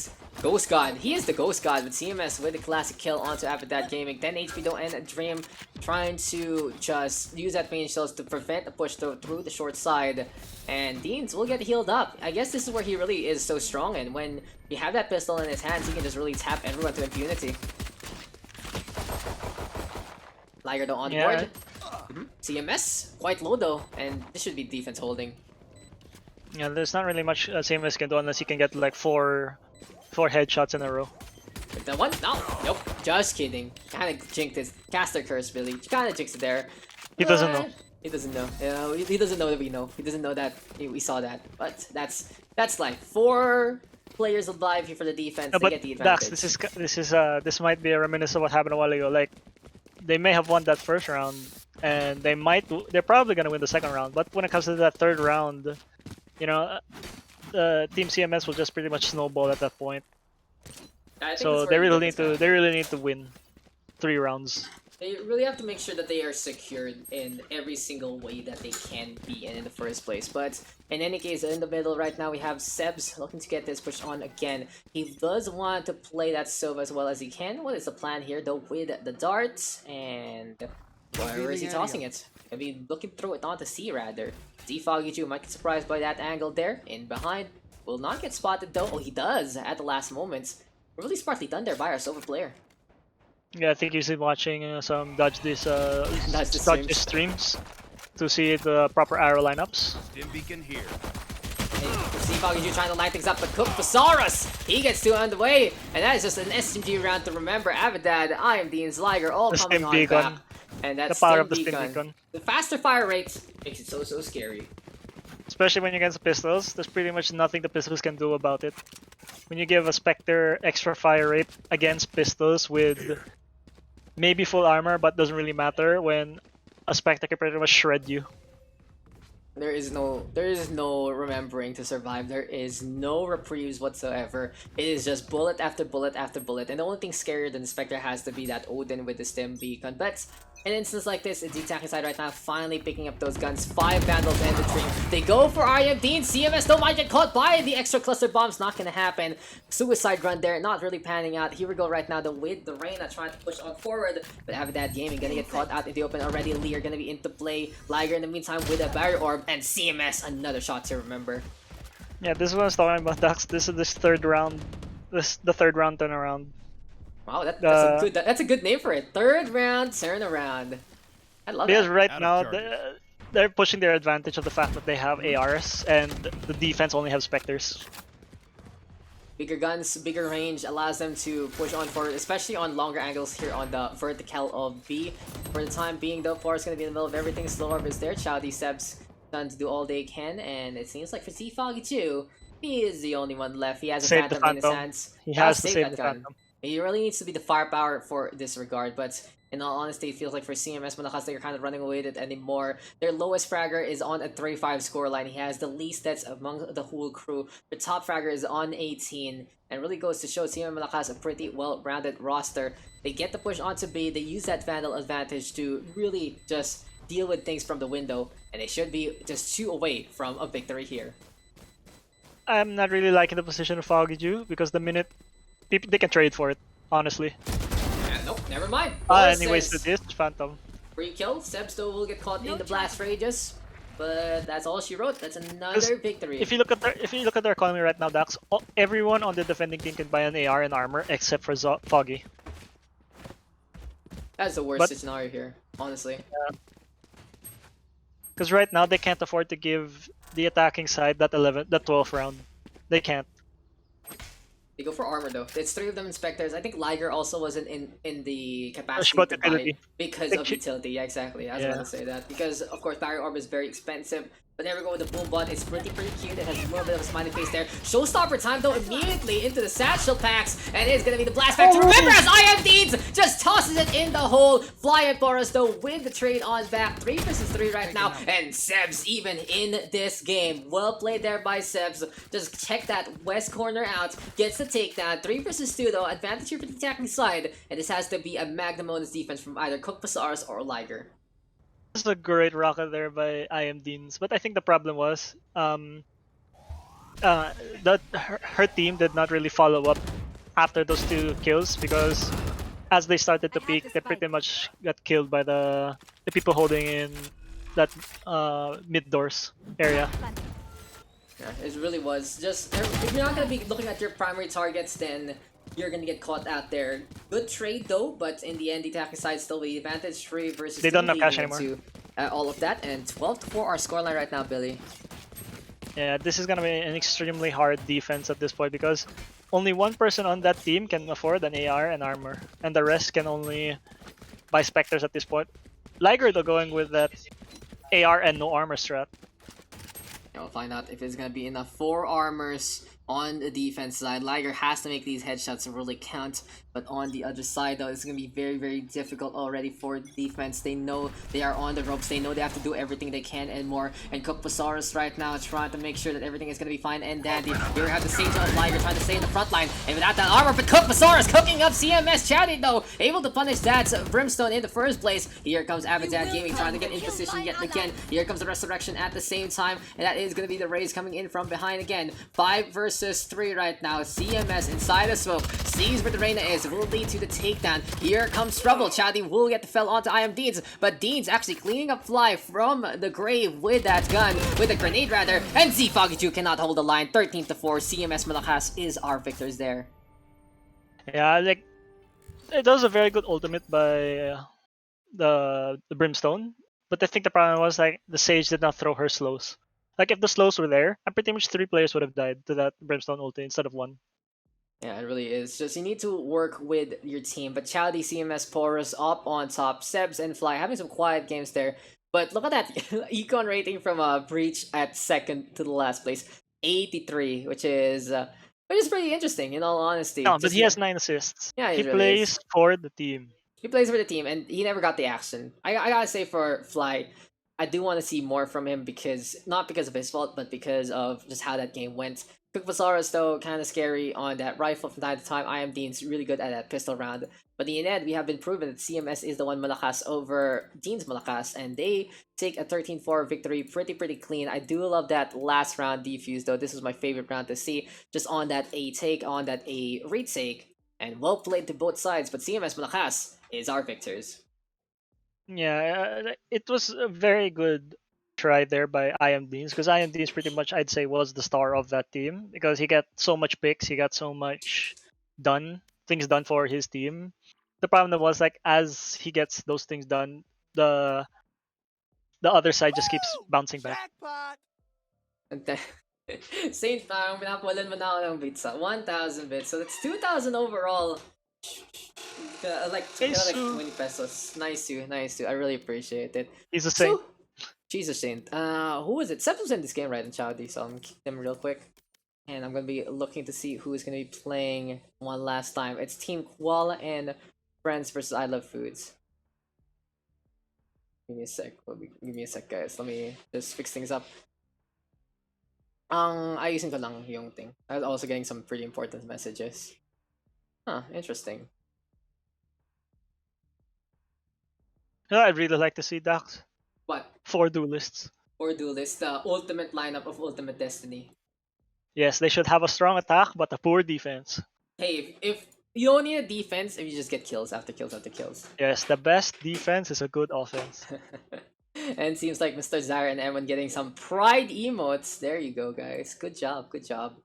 And our next map, Mr. Billy, will be Ascent. It's our last How map did you for get the that night. pride again? If someone cheers and it gives emotes, if you're in the chat. So if I send emotes right now? Give me a sec. There, I sent emotes. Give me my pride. I don't think that works. God damn it.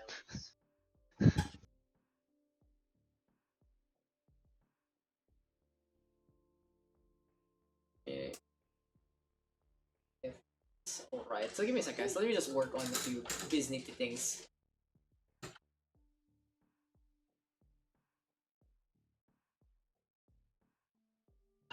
Billy. So, what have been your favorite moments so far today? The Chowdy's aggressiveness with the Reyna. Like, I mean, in double doors, he held it pretty well. But when that retake on A, when he jumped down with the ultimate and got that first kill and pretty much just chained everything else after, was a big play. And Okay. also the raised rocket into window. Like you could see that the two players were running, but the rocket pretty much still got them. The rocket to the moon, it's just like, ang ganda ng shot. It's so perfect. Pixel perfect. It literally reaches at the pinaka last part nung window, right? So, Insane in the membrane. insane in the brain. It's a cerebral cortex. Give me some more brain parts, guys. Insane in the membrane, insane in the cerebellum, insane in the medulla oblongata. I think that's actually small. I'm not too sure. Omelette du fromage. Omelette du fromage. Oui, oui. And I think, oi, potato corner is here, guys. Yes! I'm Is gonna this a be able mukbang to... stream now? No, yes, it's always been a mukbang stream, Pugs are. I love you, Spakalele. You're my #1 Lodi sub from Koala MP. Hey, you gotta Thank you believe. for the follow there as well to Flores, who did a pretty good job earlier on. What's up, Chowdy? Yo, we were talking about you. Chowdy and Deanz were kind of scary last game for their team.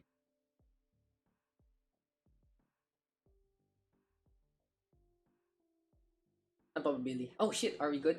Oh, attacker coming. We are Ano ba good. to? No, okay, I'm looking at the, no. Guys, okay, just swap out as quick as it can be. And our next map again will be Ascent with an S. Oh, give me. It's potato corner time. The stream is not What sponsored by flavor? potato corner. Cheese and chili barbecue. Chili barbecue? Spicy barbecue. Yeah, you don't like sweet corn? Is that Giga? It looks like Giga. It's Terra. I don't like sweet Oh. corn. Why do I like sweet corn? I like it, it's fine, but my favorite brand is barbecue. Normal barbecue? I like the spicy barbecue a little better. I like it also. I've never tried. I tried the chili barbecue. I didn't like it.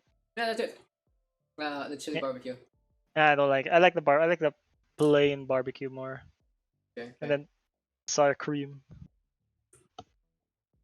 I'm glad you guys enjoyed your game. Okay, I think we are gonna be getting into the next one very, very soon. All we need is Rakalele, and we're good to go.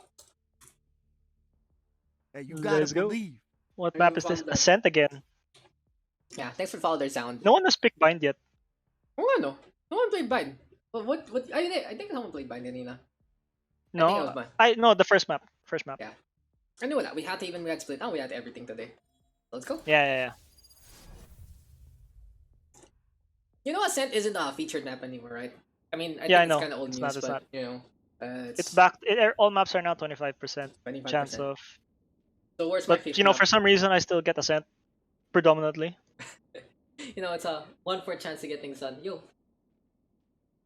So it was a featured map before for people who are new also to Valorant. It was featured map because it was the only map that was new coming into release. They needed. So they need Honestly, people I to think they drive that wanted more. stats. They wanted They want stats. That's really stats also. It's like how they got stats in the beta for Bind the split and ultimate. Haven. Like if you saw the stats of Haven and Bind, pretty much even. And then when you look at Split, the defending side had a pretty Big huge gap. advantage. Yeah. 55% So if is you pretty pay big. attention to maps, if you're a beta player, you'd notice that Split had the most changes throughout all 3 maps. I think now they're trying to do it with Ascent. They're trying to see the stats to see how much defenders and attackers would who actually has the advantage. Okay. That's true. Hey, CMS chili barbecue plus cheese the best. Yes, I'm glad my mod has the same thing. I'm glad you also had a good time there, Liger, on your first pugs. Of course, we're gonna be doing this more and more when we can. And let's go to Zephyr from Sound. So we are gonna be getting into our last game for the afternoon. And of course, guys, if you still want to do more pugs, Knife it'll be hosted by round. Ling. We'll be hosted by Ling later on. So let's get into our last game.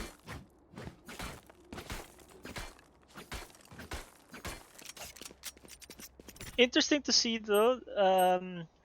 On the defending side, they have no smokes. Okay, let's look at those rosters while I just basically stared at Claire to say that please don't finish my fries while we're casting. As here on the defense, we are going to have that Sage Cypher, Reyna Raze, and Breach. So as you said, no smokes whatsoever here for the defense. On the other side, on the attacking side, we got that smoke on the Omen. And it's a Phoenix Reyna composition with the Cypher 2 boots. So twin duelist, a little more utility, but it's stuns versus smokes, which might be really interesting to note in the first place. Yeah, honestly, having that smoke advantage is very good because right now Crispy has to peek out just to be able to see anything. Hey, in any case, Crispy gonna be able to get that first kill on the board. Here we go right now. Burning Wait, that Cypher getting burnt up. Sprakalele though will get that takedown, and then it's gonna be 6 Nicks getting a kill as well. 2 versus 4 right now. Immediately as the action starts, it's a pretty quiet but deadly kind of approach here from the defense. MLB Snow trying to give chase as well. This guy really wants to play the aggression. He has 48 HP and a dream to get that takedown. Beautiful defensive position though from the attack, but Sprakalele gets the shot again, and this is going to be time for the firing squad. MLB Snow with the final takedown. The defense playing the aggression 1-0, and we might be here for a quick one if Koala and friends decides to go for these pushes as much as possible. That was a very quick rotation there. Like the minute they saw like 4-3 players, the entire defensive side went to B. The rotations are quicker compared to like the last team. Like this is the fastest rotation we've seen this whole PUG session. I mean, it's easier to do on a pistol round, that's for sure, but, you know, it's still commendable when you can really coordinate as a team like that and move on through to the other side as quick as can be. Anyway, though, it's time for the attack again for Team I Love Foods. I Love Foods too. He's been one of the best mods around in the Valorant PH Discord, and in a scenario like this, we'll see if Sprakalele can actually get the Hail Mary sauce into the vent. You know, these vents, they're very, very cheeky. If you actually study the map a little better, you might be able to get the right angles to really get those shots on. Yeah, and the thing is though, attacking side is playing extremely passively, except for maybe their Reyna, who was taken already mid-control. I don't know why their Sage though is not picking Cubby, because picking Cubby is great, because the attacking side only have pistols, and when you're picking Cubby from that long range, no one can really insta-kill you, unless you miss all your shots. And hey, the pistol, the pizza on that Spectre, so pistol? cute. The pistol. I said pizza, pistol, pizza, Lightning McQueen, ka-chow. But, you know, something to note for that Reyna is he is just sneaky peeking as much as possible. Cyan is really trying to be as cheeky as he can. He's stuck there because of the camera. And can't really move around. Shroud in the meantime getting backing on out. Can Cyan get the push on? Will break the camera, exposing the position. Can he actually duel against the Cypher? Yes, he can. Crispy right now. Gonna get turned a little soggy instead, but LMB Snow will be able to survive and get rid of that one. Shroud in the meantime, all the way on A. Here comes the Sage as well, pushing through the smoke. There we go with the wall, but it's still gonna be the Sage pushing on through. The flash isn't gonna be enough because Skiff Eater will survive. And oh no, Real is in the face of the Cypher, and Deck will be able to get that takedown. 2 versus 1, highly unfortunate. Demigod trying to survive, but the spike hasn't been planted. There is no time like the present to just run in guns blazing with that classic. The real question is, will it be enough? They spray onto each other to expose their positions. And Sprakalele says, thank you very much for telling me where you are. I will take that kill 2-0 right now in favor of Koala and friends. Yeah, but don't count that the attack just now, because right now is a 3rd round turnaround. Okay, I like that. Because honestly, right now they can all buy ARs and... No, except for PUGS. PUGS is going for a scout? Sprakalele will have his own scouts. Will have his own marshal there. Pav's gonna be going for his own sniper at the same time. But yeah, third round might be into the cards here. 4 rifles of the best caliber.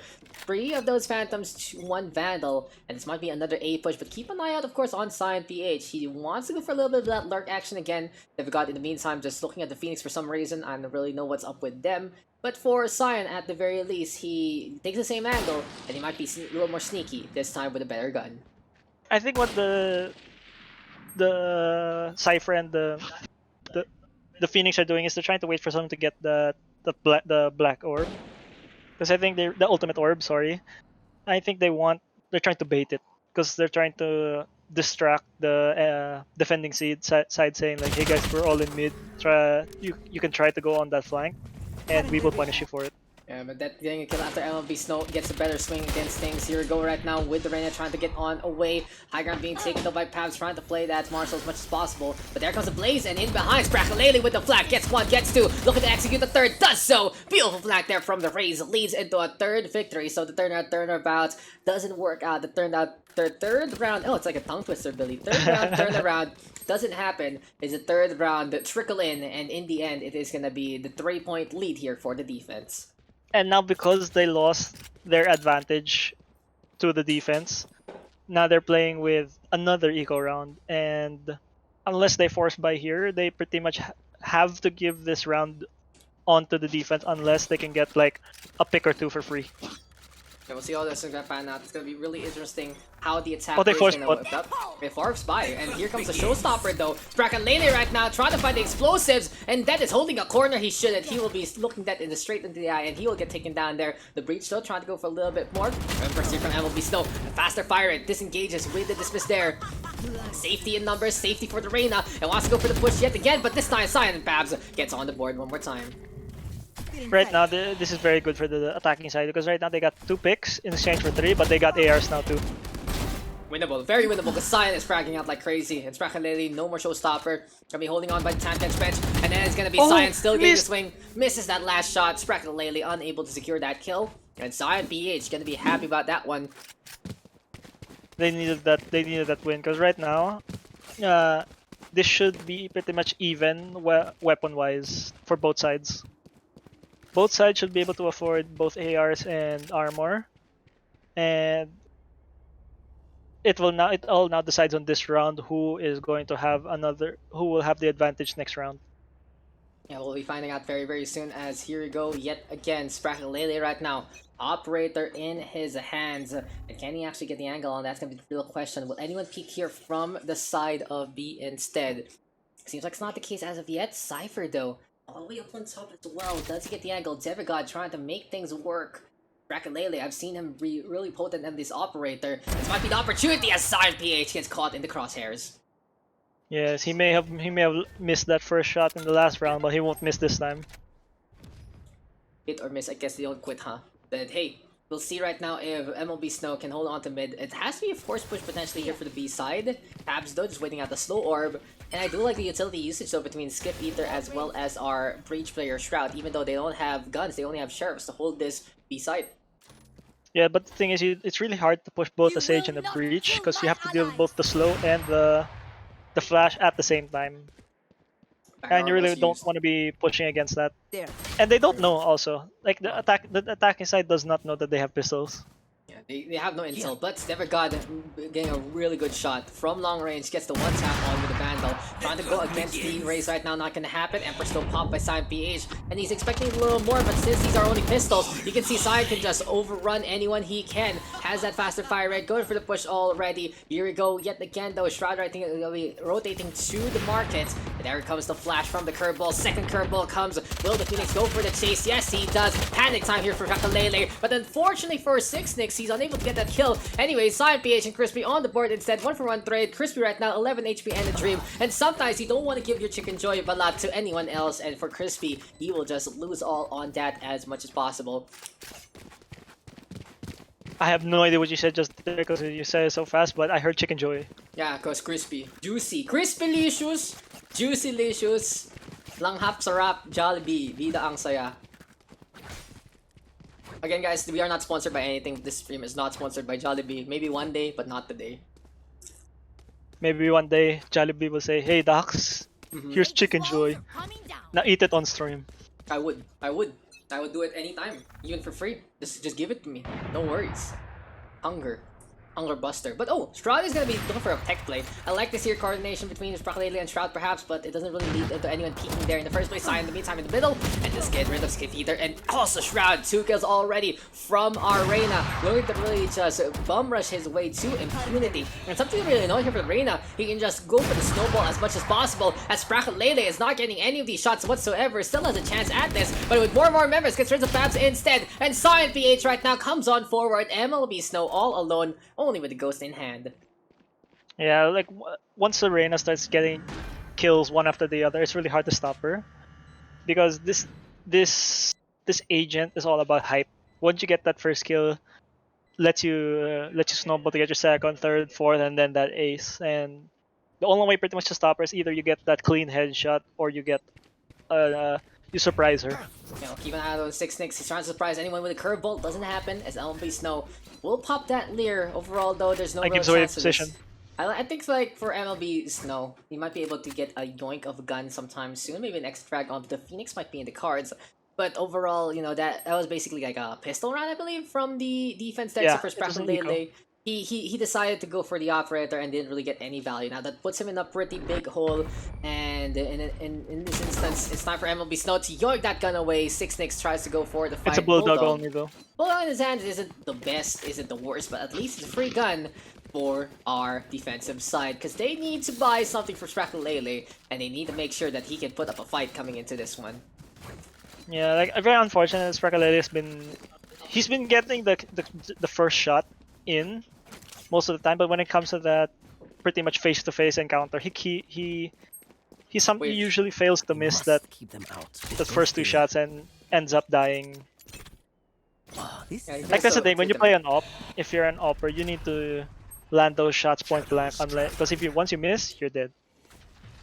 In any case, that's going to be hanging on back. Seems like the attacking side going to be kind of chilling here for a little bit. They don't want to really fully commit in the first place. They do see the operator though on the other side here. And yeah, Shroud right now going to be hanging on back as much as possible. Let's see if it's going to be enough. It's those passive angles again that we see. This will enable the offense to push into the middle, but since the offense still has the operator there for PUGS, they try to want to go for those peeking targets instead, and I do like this time the defense's position because of those odds. Yeah, that's the thing though, because right now the attackers have mid control, they have free pickings on what side to attack. They can attack left, they can go right, they can kill the breach in mid, and that should be a free market push. Not yet, but now it is. Cyan PH goes for brawl. Skip Eater gonna go down again. Oh, he died. That's gonna be the door close. That is so sad. Crispy trying to go for a play, but unfortunately, it's just not gonna be enough. MLB Snow is Brakalele coming in from the A side, but overall, this should be a free plant, and I think these guys are gonna be rotating through middle instead. About the door in B, it's so bad because once you push that button, you're stuck there. There is no way to escape. There is no exit plan. You pretty much go all in, and if they catch you as the door is closing, you're dead. Oh my god! It's not like Devgod. it's not like A side. Yeah, it's either left or right, and Devgod getting rid of one, but will get boom botted to impunity. Still survives though with 26 HP, and MLB Snow again surviving with a gun. This time it's something more worthwhile. Could be looking to hang around onto the spawn side. I'll be Don't very peek it. surprised though. Bro, He's don't gonna be peek it. peeking. He's gonna fight. He's gonna go for the brawl. Might be able to get rid of PUGS there. That's a beautiful pickoff. Unfortunately though, the Omen is in position. We'll be getting the gun back. Cyan. MLB Snow, please be careful. Running on the way. There go with the tripwire. And oh my god, MLB Snow is caught between a rock hard place and everything. There we go with the shots. He can't panic though. It's not wall bangable in that instance. And Devgod almost getting the kill, but not quite. It's a good kill by Mr. MLB Snow. Like he killed the opper. But the thing is that even if you kill the opper, her teammates will still pick up that op. But nonetheless, a kill is a kill. that goes. I'm noticed we have really 3 for the defense. For the attack, Yes. there is going to be 4 of them. And economy-wise, I do like the odds here for the side of I Love Foods. They can really just get everything they want and more. Showstopper time though from Sprakalele. Coming into the middle, a little awkward there though. Getting caught by bullets, MLB Snow covering fire. And Oh, Crispy disconnected. Yeah, Crispy dying, disconnecting at the same I time. think he has a UI bug. I think he's having issues, true. But hey, it's time for the B push already. Onto the site they go. No Brimstone for either side means no orbital strike to really punish this, but at the very least, a resurrection in the hands of Skip Eater. So they can potentially even up the odds. But as I say that, PUGS right now, oh, Sprakalele with a trade on back. Operator versus operator. Sprakalele now not able to get that shot onto the Reina though. And well, from the market. Crossfire though! Gets rid of 6-6 instead. Skip Eater now with the resurrection onto MLB Snow, and it's 3 versus 2. But site advantage in favor of the Reina as well as the Omen. Right now they're pretty much stuck and rock in a hard place. There's pretty much nowhere to defend from at this point. There's nowhere to run, as Asova would say, but that is going to be able to bring that one in. Somehow, though, the Reyna not hitting any of those shots as all, but MLB Snow decides to go for the pistol instead. Now, time is ticking. Can MLB Snow get the defuse in time? Does so with around 3 seconds left. Very, very close, but no cigar. 4-4 right now, and seems like we are going to have one of our closest games so far into today. That's the thing though too about B in this map. It's very easy to push, but it's also very hard to defend. Like honestly, once your entire team is stuck in B, you're all stuck there. There's no way to escape without trading players, unless you have someone in like B main hiding there or someone in near the defender spawn. Because at that point, once all the attackers got stuck there, there's no way, there's no angle that they can take without trading someone. Yeah. In any case, we got Skipita right now, setting up that wall. Here we go right now, wait a little bit more. And the Leer down below. Double Empress though into play. I don't want to touch it anymore, Billy. I have been burnt already from the previous map. So we'll keep an eye out though on anyone else. MLB Snow though is going to be hanging around on I'm the watching high Crispy's ground. point of view. Here we go with Saya though, going for the shots. Beautiful lick shots there. I love that angle, but MLB Snow, another tag on board. It's Lele with the operator. Absolute chaos right now, running onto the point. Habs has that resurrection, has the op, but will get blown to bits after MLB Snow drops down to execute him. And victory will go over to the defense there. 5-4 right now in a very messy and a very, very engaging round, especially with those ultimates used up. I think the point too, Daks, they were playing that with a 4v5 because Crispy was still AFK. And they still won that round all because of Sprakalele's amazing op shots. Like he got pick after pick, making up for what happened a while ago during those first 2 rounds. But I would say with Sprakalele, feels like he's kind of streaky. And if he's hot, he's hot. He's cold, he's cold. So he needs to find that lukewarm temperature to really find the balance in a way and get a good shower on in and be as hot as he can. It's another A push though. Now, see how this go? MLB Snow though with that takedown. This miss to get on the way. Disengaging with Translucences and lets the Leer into position. And I have a fry stuck in my mouth right now, but that's what is happening anyway because Death will get on the board. That's going to be the Blaze set up with the wall. Cypher cages are there, and it seems like the attacking side here, Billy, can get slowed down to a crawl after the rotation comes in order. Yeah, and now pretty much both sides are on A at this point. They're full committed on A unless the attacking side want to change their minds and go B. Oh, Resi out to the open though. Yeah, Skip Eater does get the kill. Resurrection, very risky, but it works out for them in the end. Now, the attacking side can rotate a lot better than the defense right now because the defense has to lag behind, make sure that that spike is already going to be moving. But you can already see, just seeing those targets rotate over again, might be a fake though, that can be interesting. And oh, is this going to be an A push still coming in from the Cubby side instead? Mid, Cubby, I hope so. What's the decision? Middle it is. Yeah, I think that they're gonna get caught out by Sprakalele. He's ready. He has the operator. Oh, Oh, no, he misses the shot again. He can't afford those, but Skip Eater gonna get that kill this time though. Apparently when targets are jumping, that's when he can hit those shots in the first place. Neurodef now gonna be into play. Spike though has been dropped. Can 6-6 get any more kills into this one? Sees the Sage, but I think it's too late. 1 second left. Who will win? The defenders win it, even though 6-6 gets that final blow. That was so close, but that is It so wasn't a unfortunate. Oh man, but that was really exciting. Could have gone down to the wire and just it seems like for Sprakalele, he cannot hit shots where he should, but when he shouldn't, he tagged the Sage in midair. What a guy. What a guy.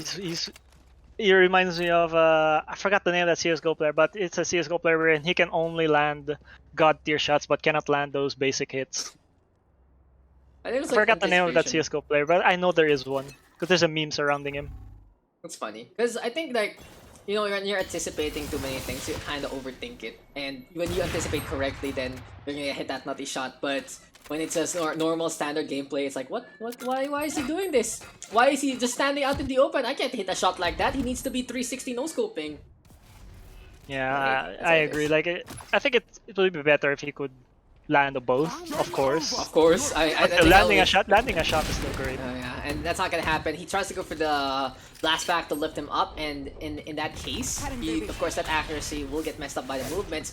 There we go though with 6 popping that running back will get popped down immediately, and in the meantime, there we go the neural theft at the same time. So middle control in favor of the attacking side, and I Love Food's gonna be looking to get the push onto A, I believe, because MLB Snow hiding on the corner, just crouching around, making sure that he is safe and sound. The defense though, also holding on to spawn, but it's Cascade on the market side. That's gonna be Crispy inside that cage, and will it be enough to hold? MLB Snow though with a tag, Crispy on the board as well. 2 kills right now, good for defense, but that is that in 6 getting more kills, and it's 1 versus 2 after 6 is falls. Shroud though with 2 kills, 8 bullets here, Billy. Will it be enough? Reload time. Channeling the real Shroud. This is the real Shroud. There is time. What is that? What is the play here for Shroud, Billy? I think he chooses Flash. I think so, Honestly. too. Maybe a good fault line will make a big difference also. Does he actually get the connection? Doesn't happen. He has to push forward. He has to go for long peeks. He cannot afford to stop moving. Bring around the Rosie though between these 2 players. And that is going to be a shot now connecting from Shroud. Fabs just missing that one in closer quarters. And Victor will go to the breach. I like how he played with time. He knew that spike was just recently planted. He can just chill out in the first place. And that is going to be the bear looking very cute. 7-4 though our score line. As Sai's going to get swapped very, very soon. That's a very good play there by Shroud, because Shroud it's really hard for an opper to land shots point blank. Honestly, like you always want your target to be either long range or mid range, but point blank it's very hard because once you miss, you are dead. There is no escaping death at that point unless you can land like a classic triple headshot, jumping right click headshot. I mean, that is on this team right now on the attacking side, Billy, and he has the ultimates from the Shadows. Oops, sorry about that. And hey, we'll see if he can actually get more things done. 14 kills though for Science, 16 for Speculata as well as MLB Snow. Really goes to show that was Shroud's one of his only good rounds so far, in all honesty. He's been the assist master alongside Skip Eater with 9 each, but it has been the Sprackle-Lily MLB show so far. From them, Skip Eater though paying attention. Onto the site, we'll get that takeout. Then we got in the meantime. Oh, Pabs! I love the angle. He goes to the high ground, sees exactly where the opposing stage is. And right here, right now, Shroud as well as Sprackle-Lily having to hold a very long angle to begin with. Very good. That's a very good, because the fact that they've never done it, and doing anything for the first time will always take your enemies by surprise.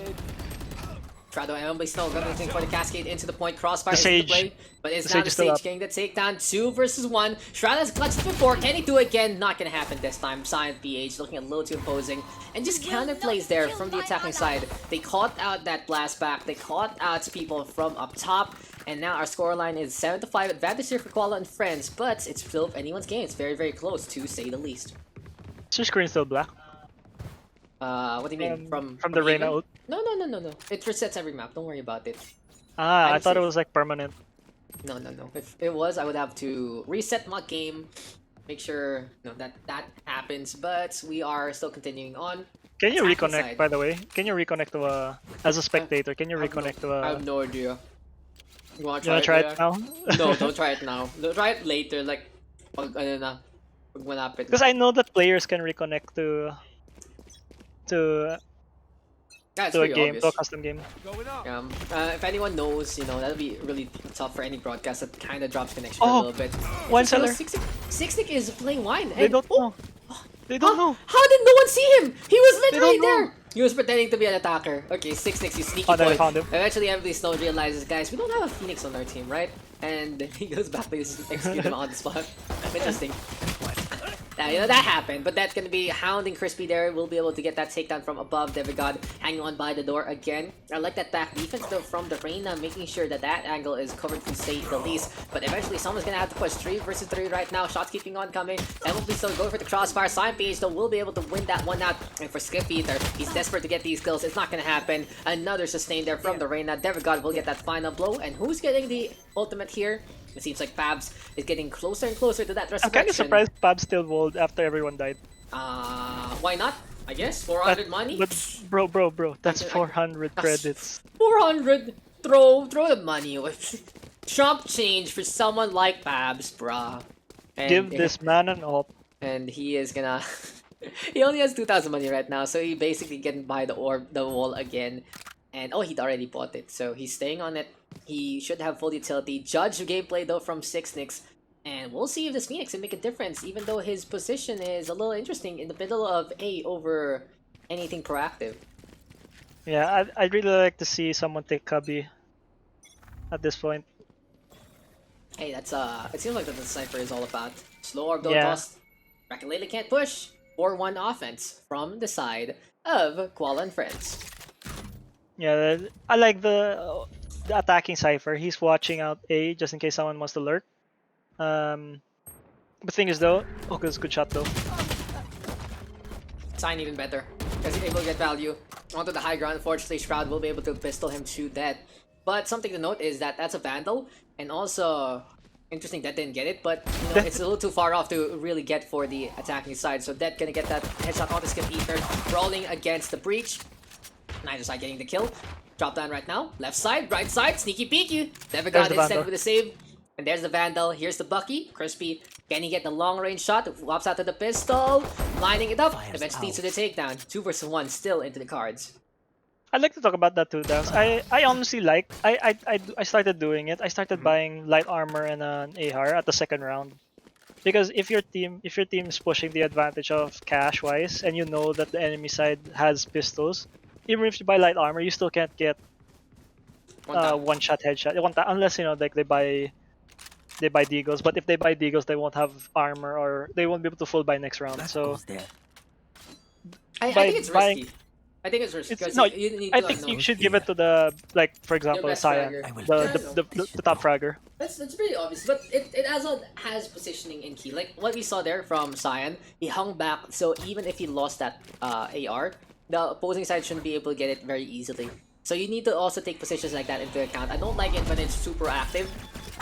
Unless you do the sacrifice plays where it's full armor and the rifle at the same time. But 6-6 and Devigod getting kills on the board. The defense right now just getting the face of adversity, but Crispy gonna be able to survive into that one. Here comes Peter though. He has pushed forward. Got the wall bang onto 6-6, but Pabs in the meantime from above again.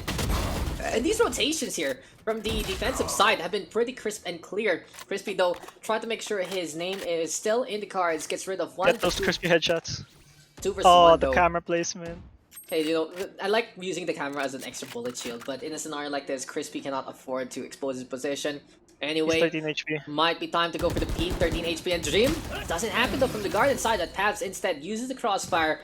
Only one can be looked at there by our Crispy player, and in the end, it's now the defense swinging it around. I Love Foods taking the lead This is a very close game, to be honest. This is the closest game we've had today. this whole session. Yeah, this whole session. Completely agree, Mr. But- Buddy, and hey, that's What? what it is. I completely Yeah. agree, and that's how it is. It's pretty even close these players are. Anyway. I like the play size too of all teams. Like they know how to play Ascent. They're not no one's playing passively. Boost though. Boost, okay. That's how you boost, guys, okay? Someone's hopping there, you get in the way, you let them get on your head, and don't say that there's no boosting in Valorant with Nintendo's position, because it can happen. Unit collision is still a thing, and mid control right now for Det, as well as Devigod, who's gonna be looking to hold on to the A side cubby.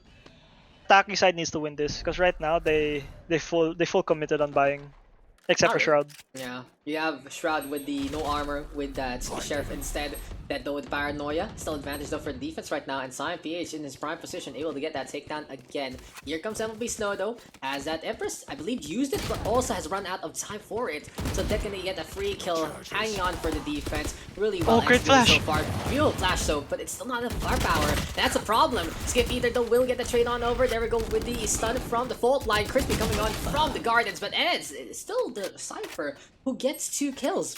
Bulldog in hand, comes in from the north flank. My eyes Can are Crispy actually win things out? No, not gonna happen. Pav's better long range game.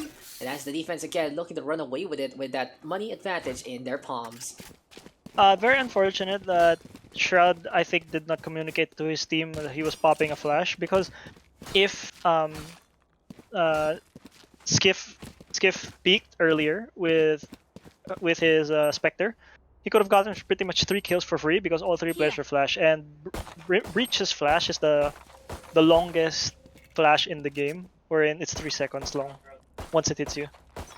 Hey, that's how it is sometimes, and here we go yet again. Are they dying? Oh, What are they doing? Oh, okay. What's the attacking side doing? I think they're doing the sacrifice. Sacrifice, sacrifice, sacrifice, sacrifice, sacrifice. Oh yeah, oh yeah, oh yeah. Okay, okay. This is a new sacrifice. Yep. Okay. That was the most awkward thing I've seen ever. They didn't have a brimstone. Yeah, they kind of I remember that a the little time. I remember the time I did that with my team when we were playing in one of those PUGS sessions, and it didn't work. And we started the round with all players having 30 HP. But you know, Good. Daks, that also led to my knife kill using updraft. Okay, okay. Sige, sige, sige. You know, sometimes good things come to those who wait, and good things come to those who don't give up. But for now, you know, we had the attacking side give up that one. Fallen friends needing a little bit more out of their reserves, and we'll be finding out very, very soon if any rounds here for the attack will go in their favor. Because here comes that Reyna of MLB Snow. Sneaky peeky, trying to get the angle on. Cyan PH in the meantime, playing that wall aggressively. 6-Nix holding on to A side. There is going to be a tripwire there. And who will have the first engagement? Shroud trying to go for the brawl in the first place. In the meantime, 6-Nix right now coming closer and closer to seeing that Reyna jumps up. See that one? Easy duelist gameplay. Gets the takedown onto the Mexican there. Yeah, because the Reyna was pretty much pushing A site by herself. She really had to watch pretty much all the angles, and once Snix had information on her location, it was pretty much a free kill. But that's the Spracket Lady show right there, Billy. Beautiful shot that gets onto the high ground. Able to use those blast backs as much as possible. Now 4 versus 4. Can potentially go for a push if PUGS can't hold this B side. Already used the wall early on proactively. Already used the slow. It's going to be a little difficult here for the Sage, that's for sure. Will we get a wall on up though? No, seems like our Skiff Eater Sage has already used it, but Cyan again hanging on back in behind. There we go with the stun, and here comes a potential push. How will this really pan out for the defense? Lear isn't gonna be into play. Skiff Eater will fall for to get that trade. Cyan has to get on the way. Neural Theft is there, and it's Empress time already. Billy, when will the kills keep cascading on? He has that hotline. He has There's that one. kill. Demigod already getting rid of Crispy at the same time. And it seems like for Demigod, he's the star of the show, coming in from behind of Cyan. 11-7 is our bad at Mr. Billy, but it seems like Cyan's show so far has been a pretty solid one. No, this whole game has been the reign of the Reynas. Because right now both Reynas are playing exceptionally well for their teams respectively. But I think that Cyan's been playing it a little bit better because MLB Snow's pretty much been playing by himself in that regard. He's pretty much pushing A side by himself, and Reyna's not really meant to do that. What Reyna wants to do is flank from behind. You're dead. I also want Find to see that- a Reyna fight like targets that are more, but anyway, as they run it back on the showstopper to come, Mr. Billy, it's already gonna be a force push here from the B side. They're basically buying all the guns they can and more pistol. They're distracted late, trying to get the entry frag with the showstopper, but it doesn't happen. And here comes Dead, here comes PUGS. MLB Snow with the first kill, though, taking care of Cyan. And I like this a lot better when MLB Snow plays with a team instead. Yeah, I agree. Like once MLB Snow's with the team though, you can get kills pretty much easily. He's protected, and he's gonna be able to get those orbs going. Demigod, though, has been sprawled with the lurk. Gets rid of MLB Snow there. 6-6 in the meantime, coming from the left side. Double cascade here.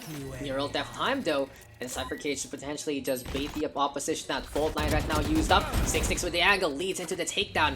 Does have the curveball. Will get darted though for Demigod. And both sides here getting covered by the defense, but Billy, the both has Crispy and Shroud going for the double door action. Time is running out. I think they're playing for time. I think this is gonna be it, unless something can happen here for 6-6. He's going for the ring around the Rosie. Will get caught out by Shroud instead, and we are still in this match, ladies and gentlemen. 8-11. That spike shouldn't explode by the timer. Don't worry. You know, better safe than sorry.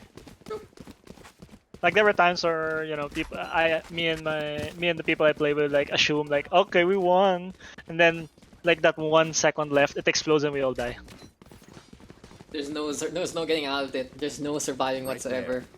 It's There are ways to do it honestly. Like I've tried it. Like I've tried using the Reyna orb to survive the explosion, or a Phoenix ult just to survive. Run it back, and you're gonna be inside the black mist itself. But it's now time for Cyan to bring in the biggest gun of them all. It is gonna be him holding on to this Odin.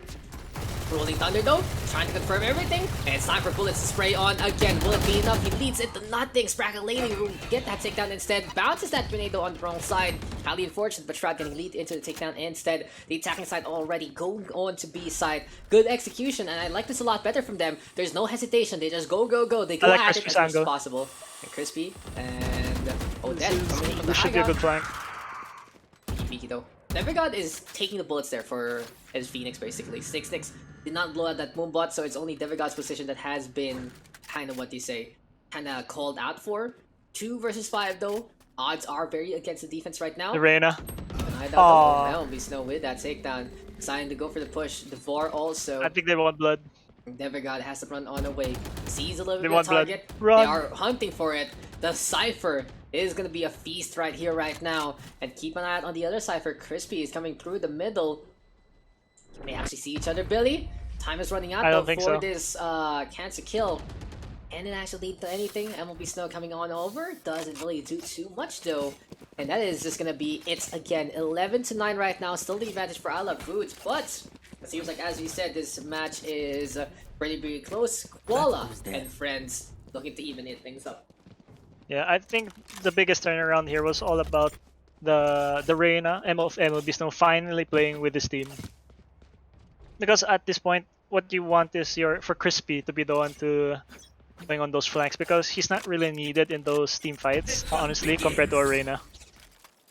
Hey, teamwork makes the dream work, guys. And MLB Snow right now gonna be popping that Leer to the high ground already. Double Leers though into play. Silent PH is responding in kind. And it really is that Empress right now popped by the attacking Reyna. But if there is a wall in the way, you're gonna run out of duration very soon. But as I say that, never mind. MLB Snow getting that first kill, refreshing the duration, pushing on forward, wants to get rid of more. There we go with 6-6 though, getting a trade on back. Brawl onto both sides, one to both sides. And where will be the commitment there as MLB Snow getting it caught out on B. Spray is there, Death though, Shroud on the board. Every angle, every fight happening on all sides of the map. But this might just be the Phoenix getting the flank in time.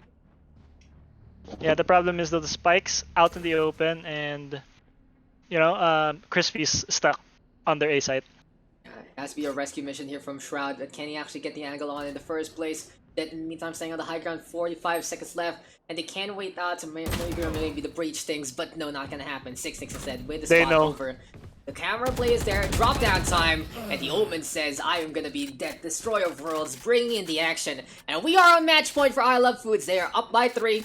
Still anyone's game. The attacking side does have money to go for the buys, and I wouldn't be surprised to see Sprackle Lady with that operator yet again. But on the other side though, 2 ultimates, the Resurrection and the From the Shadows on the side of the defense. Skiffy, they're gonna have his own rest, so potentially a 6v6 coming our way. And I feel like every single frag here for the defense gonna be counting closer and closer to the Doomsday Clock on the other side. I agree. I think honestly the attackers should try taking mid control, and then after taking mid control they should take Cubby. Because attacking A from both Cubby and A long should be easy. Hey, Sion though, with a sneaky peeky wall alongside his Sage, but Shroud in the meantime already getting that mid control as you were talking about, taking care of Death and his business. So what is going to be the plan here? Spike is in the middle. I really feel though that once they see that wall, they don't really want to be fighting into that angle itself. They might want to be going on to A side instead, but there we go with the pinch cells after Sion basically exposes his position. And well, in mind all of this, it's Fab surviving that fight. Here comes the Snow. And Shroud get the angle. No Sion PH. MLB Snow though, with that flank, gets rid of one. Almost gets a second, but Pabs again steady on the trigger finger. Spracket Lele though. Headshots? No, it's just a normal operator shot onto Sion PH. 2 versus 3 though. Res still available for Skiffy there too for the time being. But the problem is though the position of all the teammates of Pads of the attacking Sage is very not resable, I'd say. And then Sprackle Lele though, just so crazy. He knows he has to go for it. Goes for the showstopper right now. Does he get a peek in time? Blows up the Omen, but will get caught by Devigod instead. And that Cypher has been so sneaky all throughout our day. And we are going to be done for today's Mini-PUGS. Thank you guys for coming on over for our afternoon session. It has been a great time. And we will have another session later tonight hosted by Ling. So if you guys do want to join that, it's still going to be on this Discord. But any thoughts there, Billy, Sprackle Lady, and MLP Snow though? keys to the kingdom there up on top, but it really was Zion, PH, and PUGS working really well together to bring in so many antics and tactics that could really turn things around. Yeah, it was all pretty much about which Reina would outperform the other, because both Cyan and MLB still did so much for the teams, um, entry fragger wise, and Sprakalele and Pabs also did very well to support that, because right now uh, you saw Pabs trying to do Sprakalele's op, and Sprakalele trying to do the same, trying to get those entry kills for the team, trying to make a 4v5 every single start of the round. It really was. And hey, that's gonna be our session for tonight. Thank you, Mr. Billy, for hopping on in, and I'll see you later for more shenanigans on this stream. But Yes, again, sir. if you guys want to see some Valorant, head on over to Ling to X on Facebook. It's Ling to X, and she's gonna be the one hosting, casting, and streaming that one. So of course we'll still have some Valorant action. But that was the closest game we had, Billy. And thank you for Good your last game. time. Good last game, honestly. But we can call it here. Is there anyone we can actually toss you guys over to? Anyone streaming besides Mac Mach 2? 2. Yeah, besides Well, Mac 2. Hindi, kung may iba. I'll ask the admins. let's see. I'm looking around. Who do you guys want to raid on over? Mga sila CMS. Mendo. Mendo Kasai. I don't think Mendo needs our clat, guys. But yeah, thank you guys for that was a really fun game. And I think we can toss you guys over very soon. Ano? Mac 2 lang online. Ayun ba?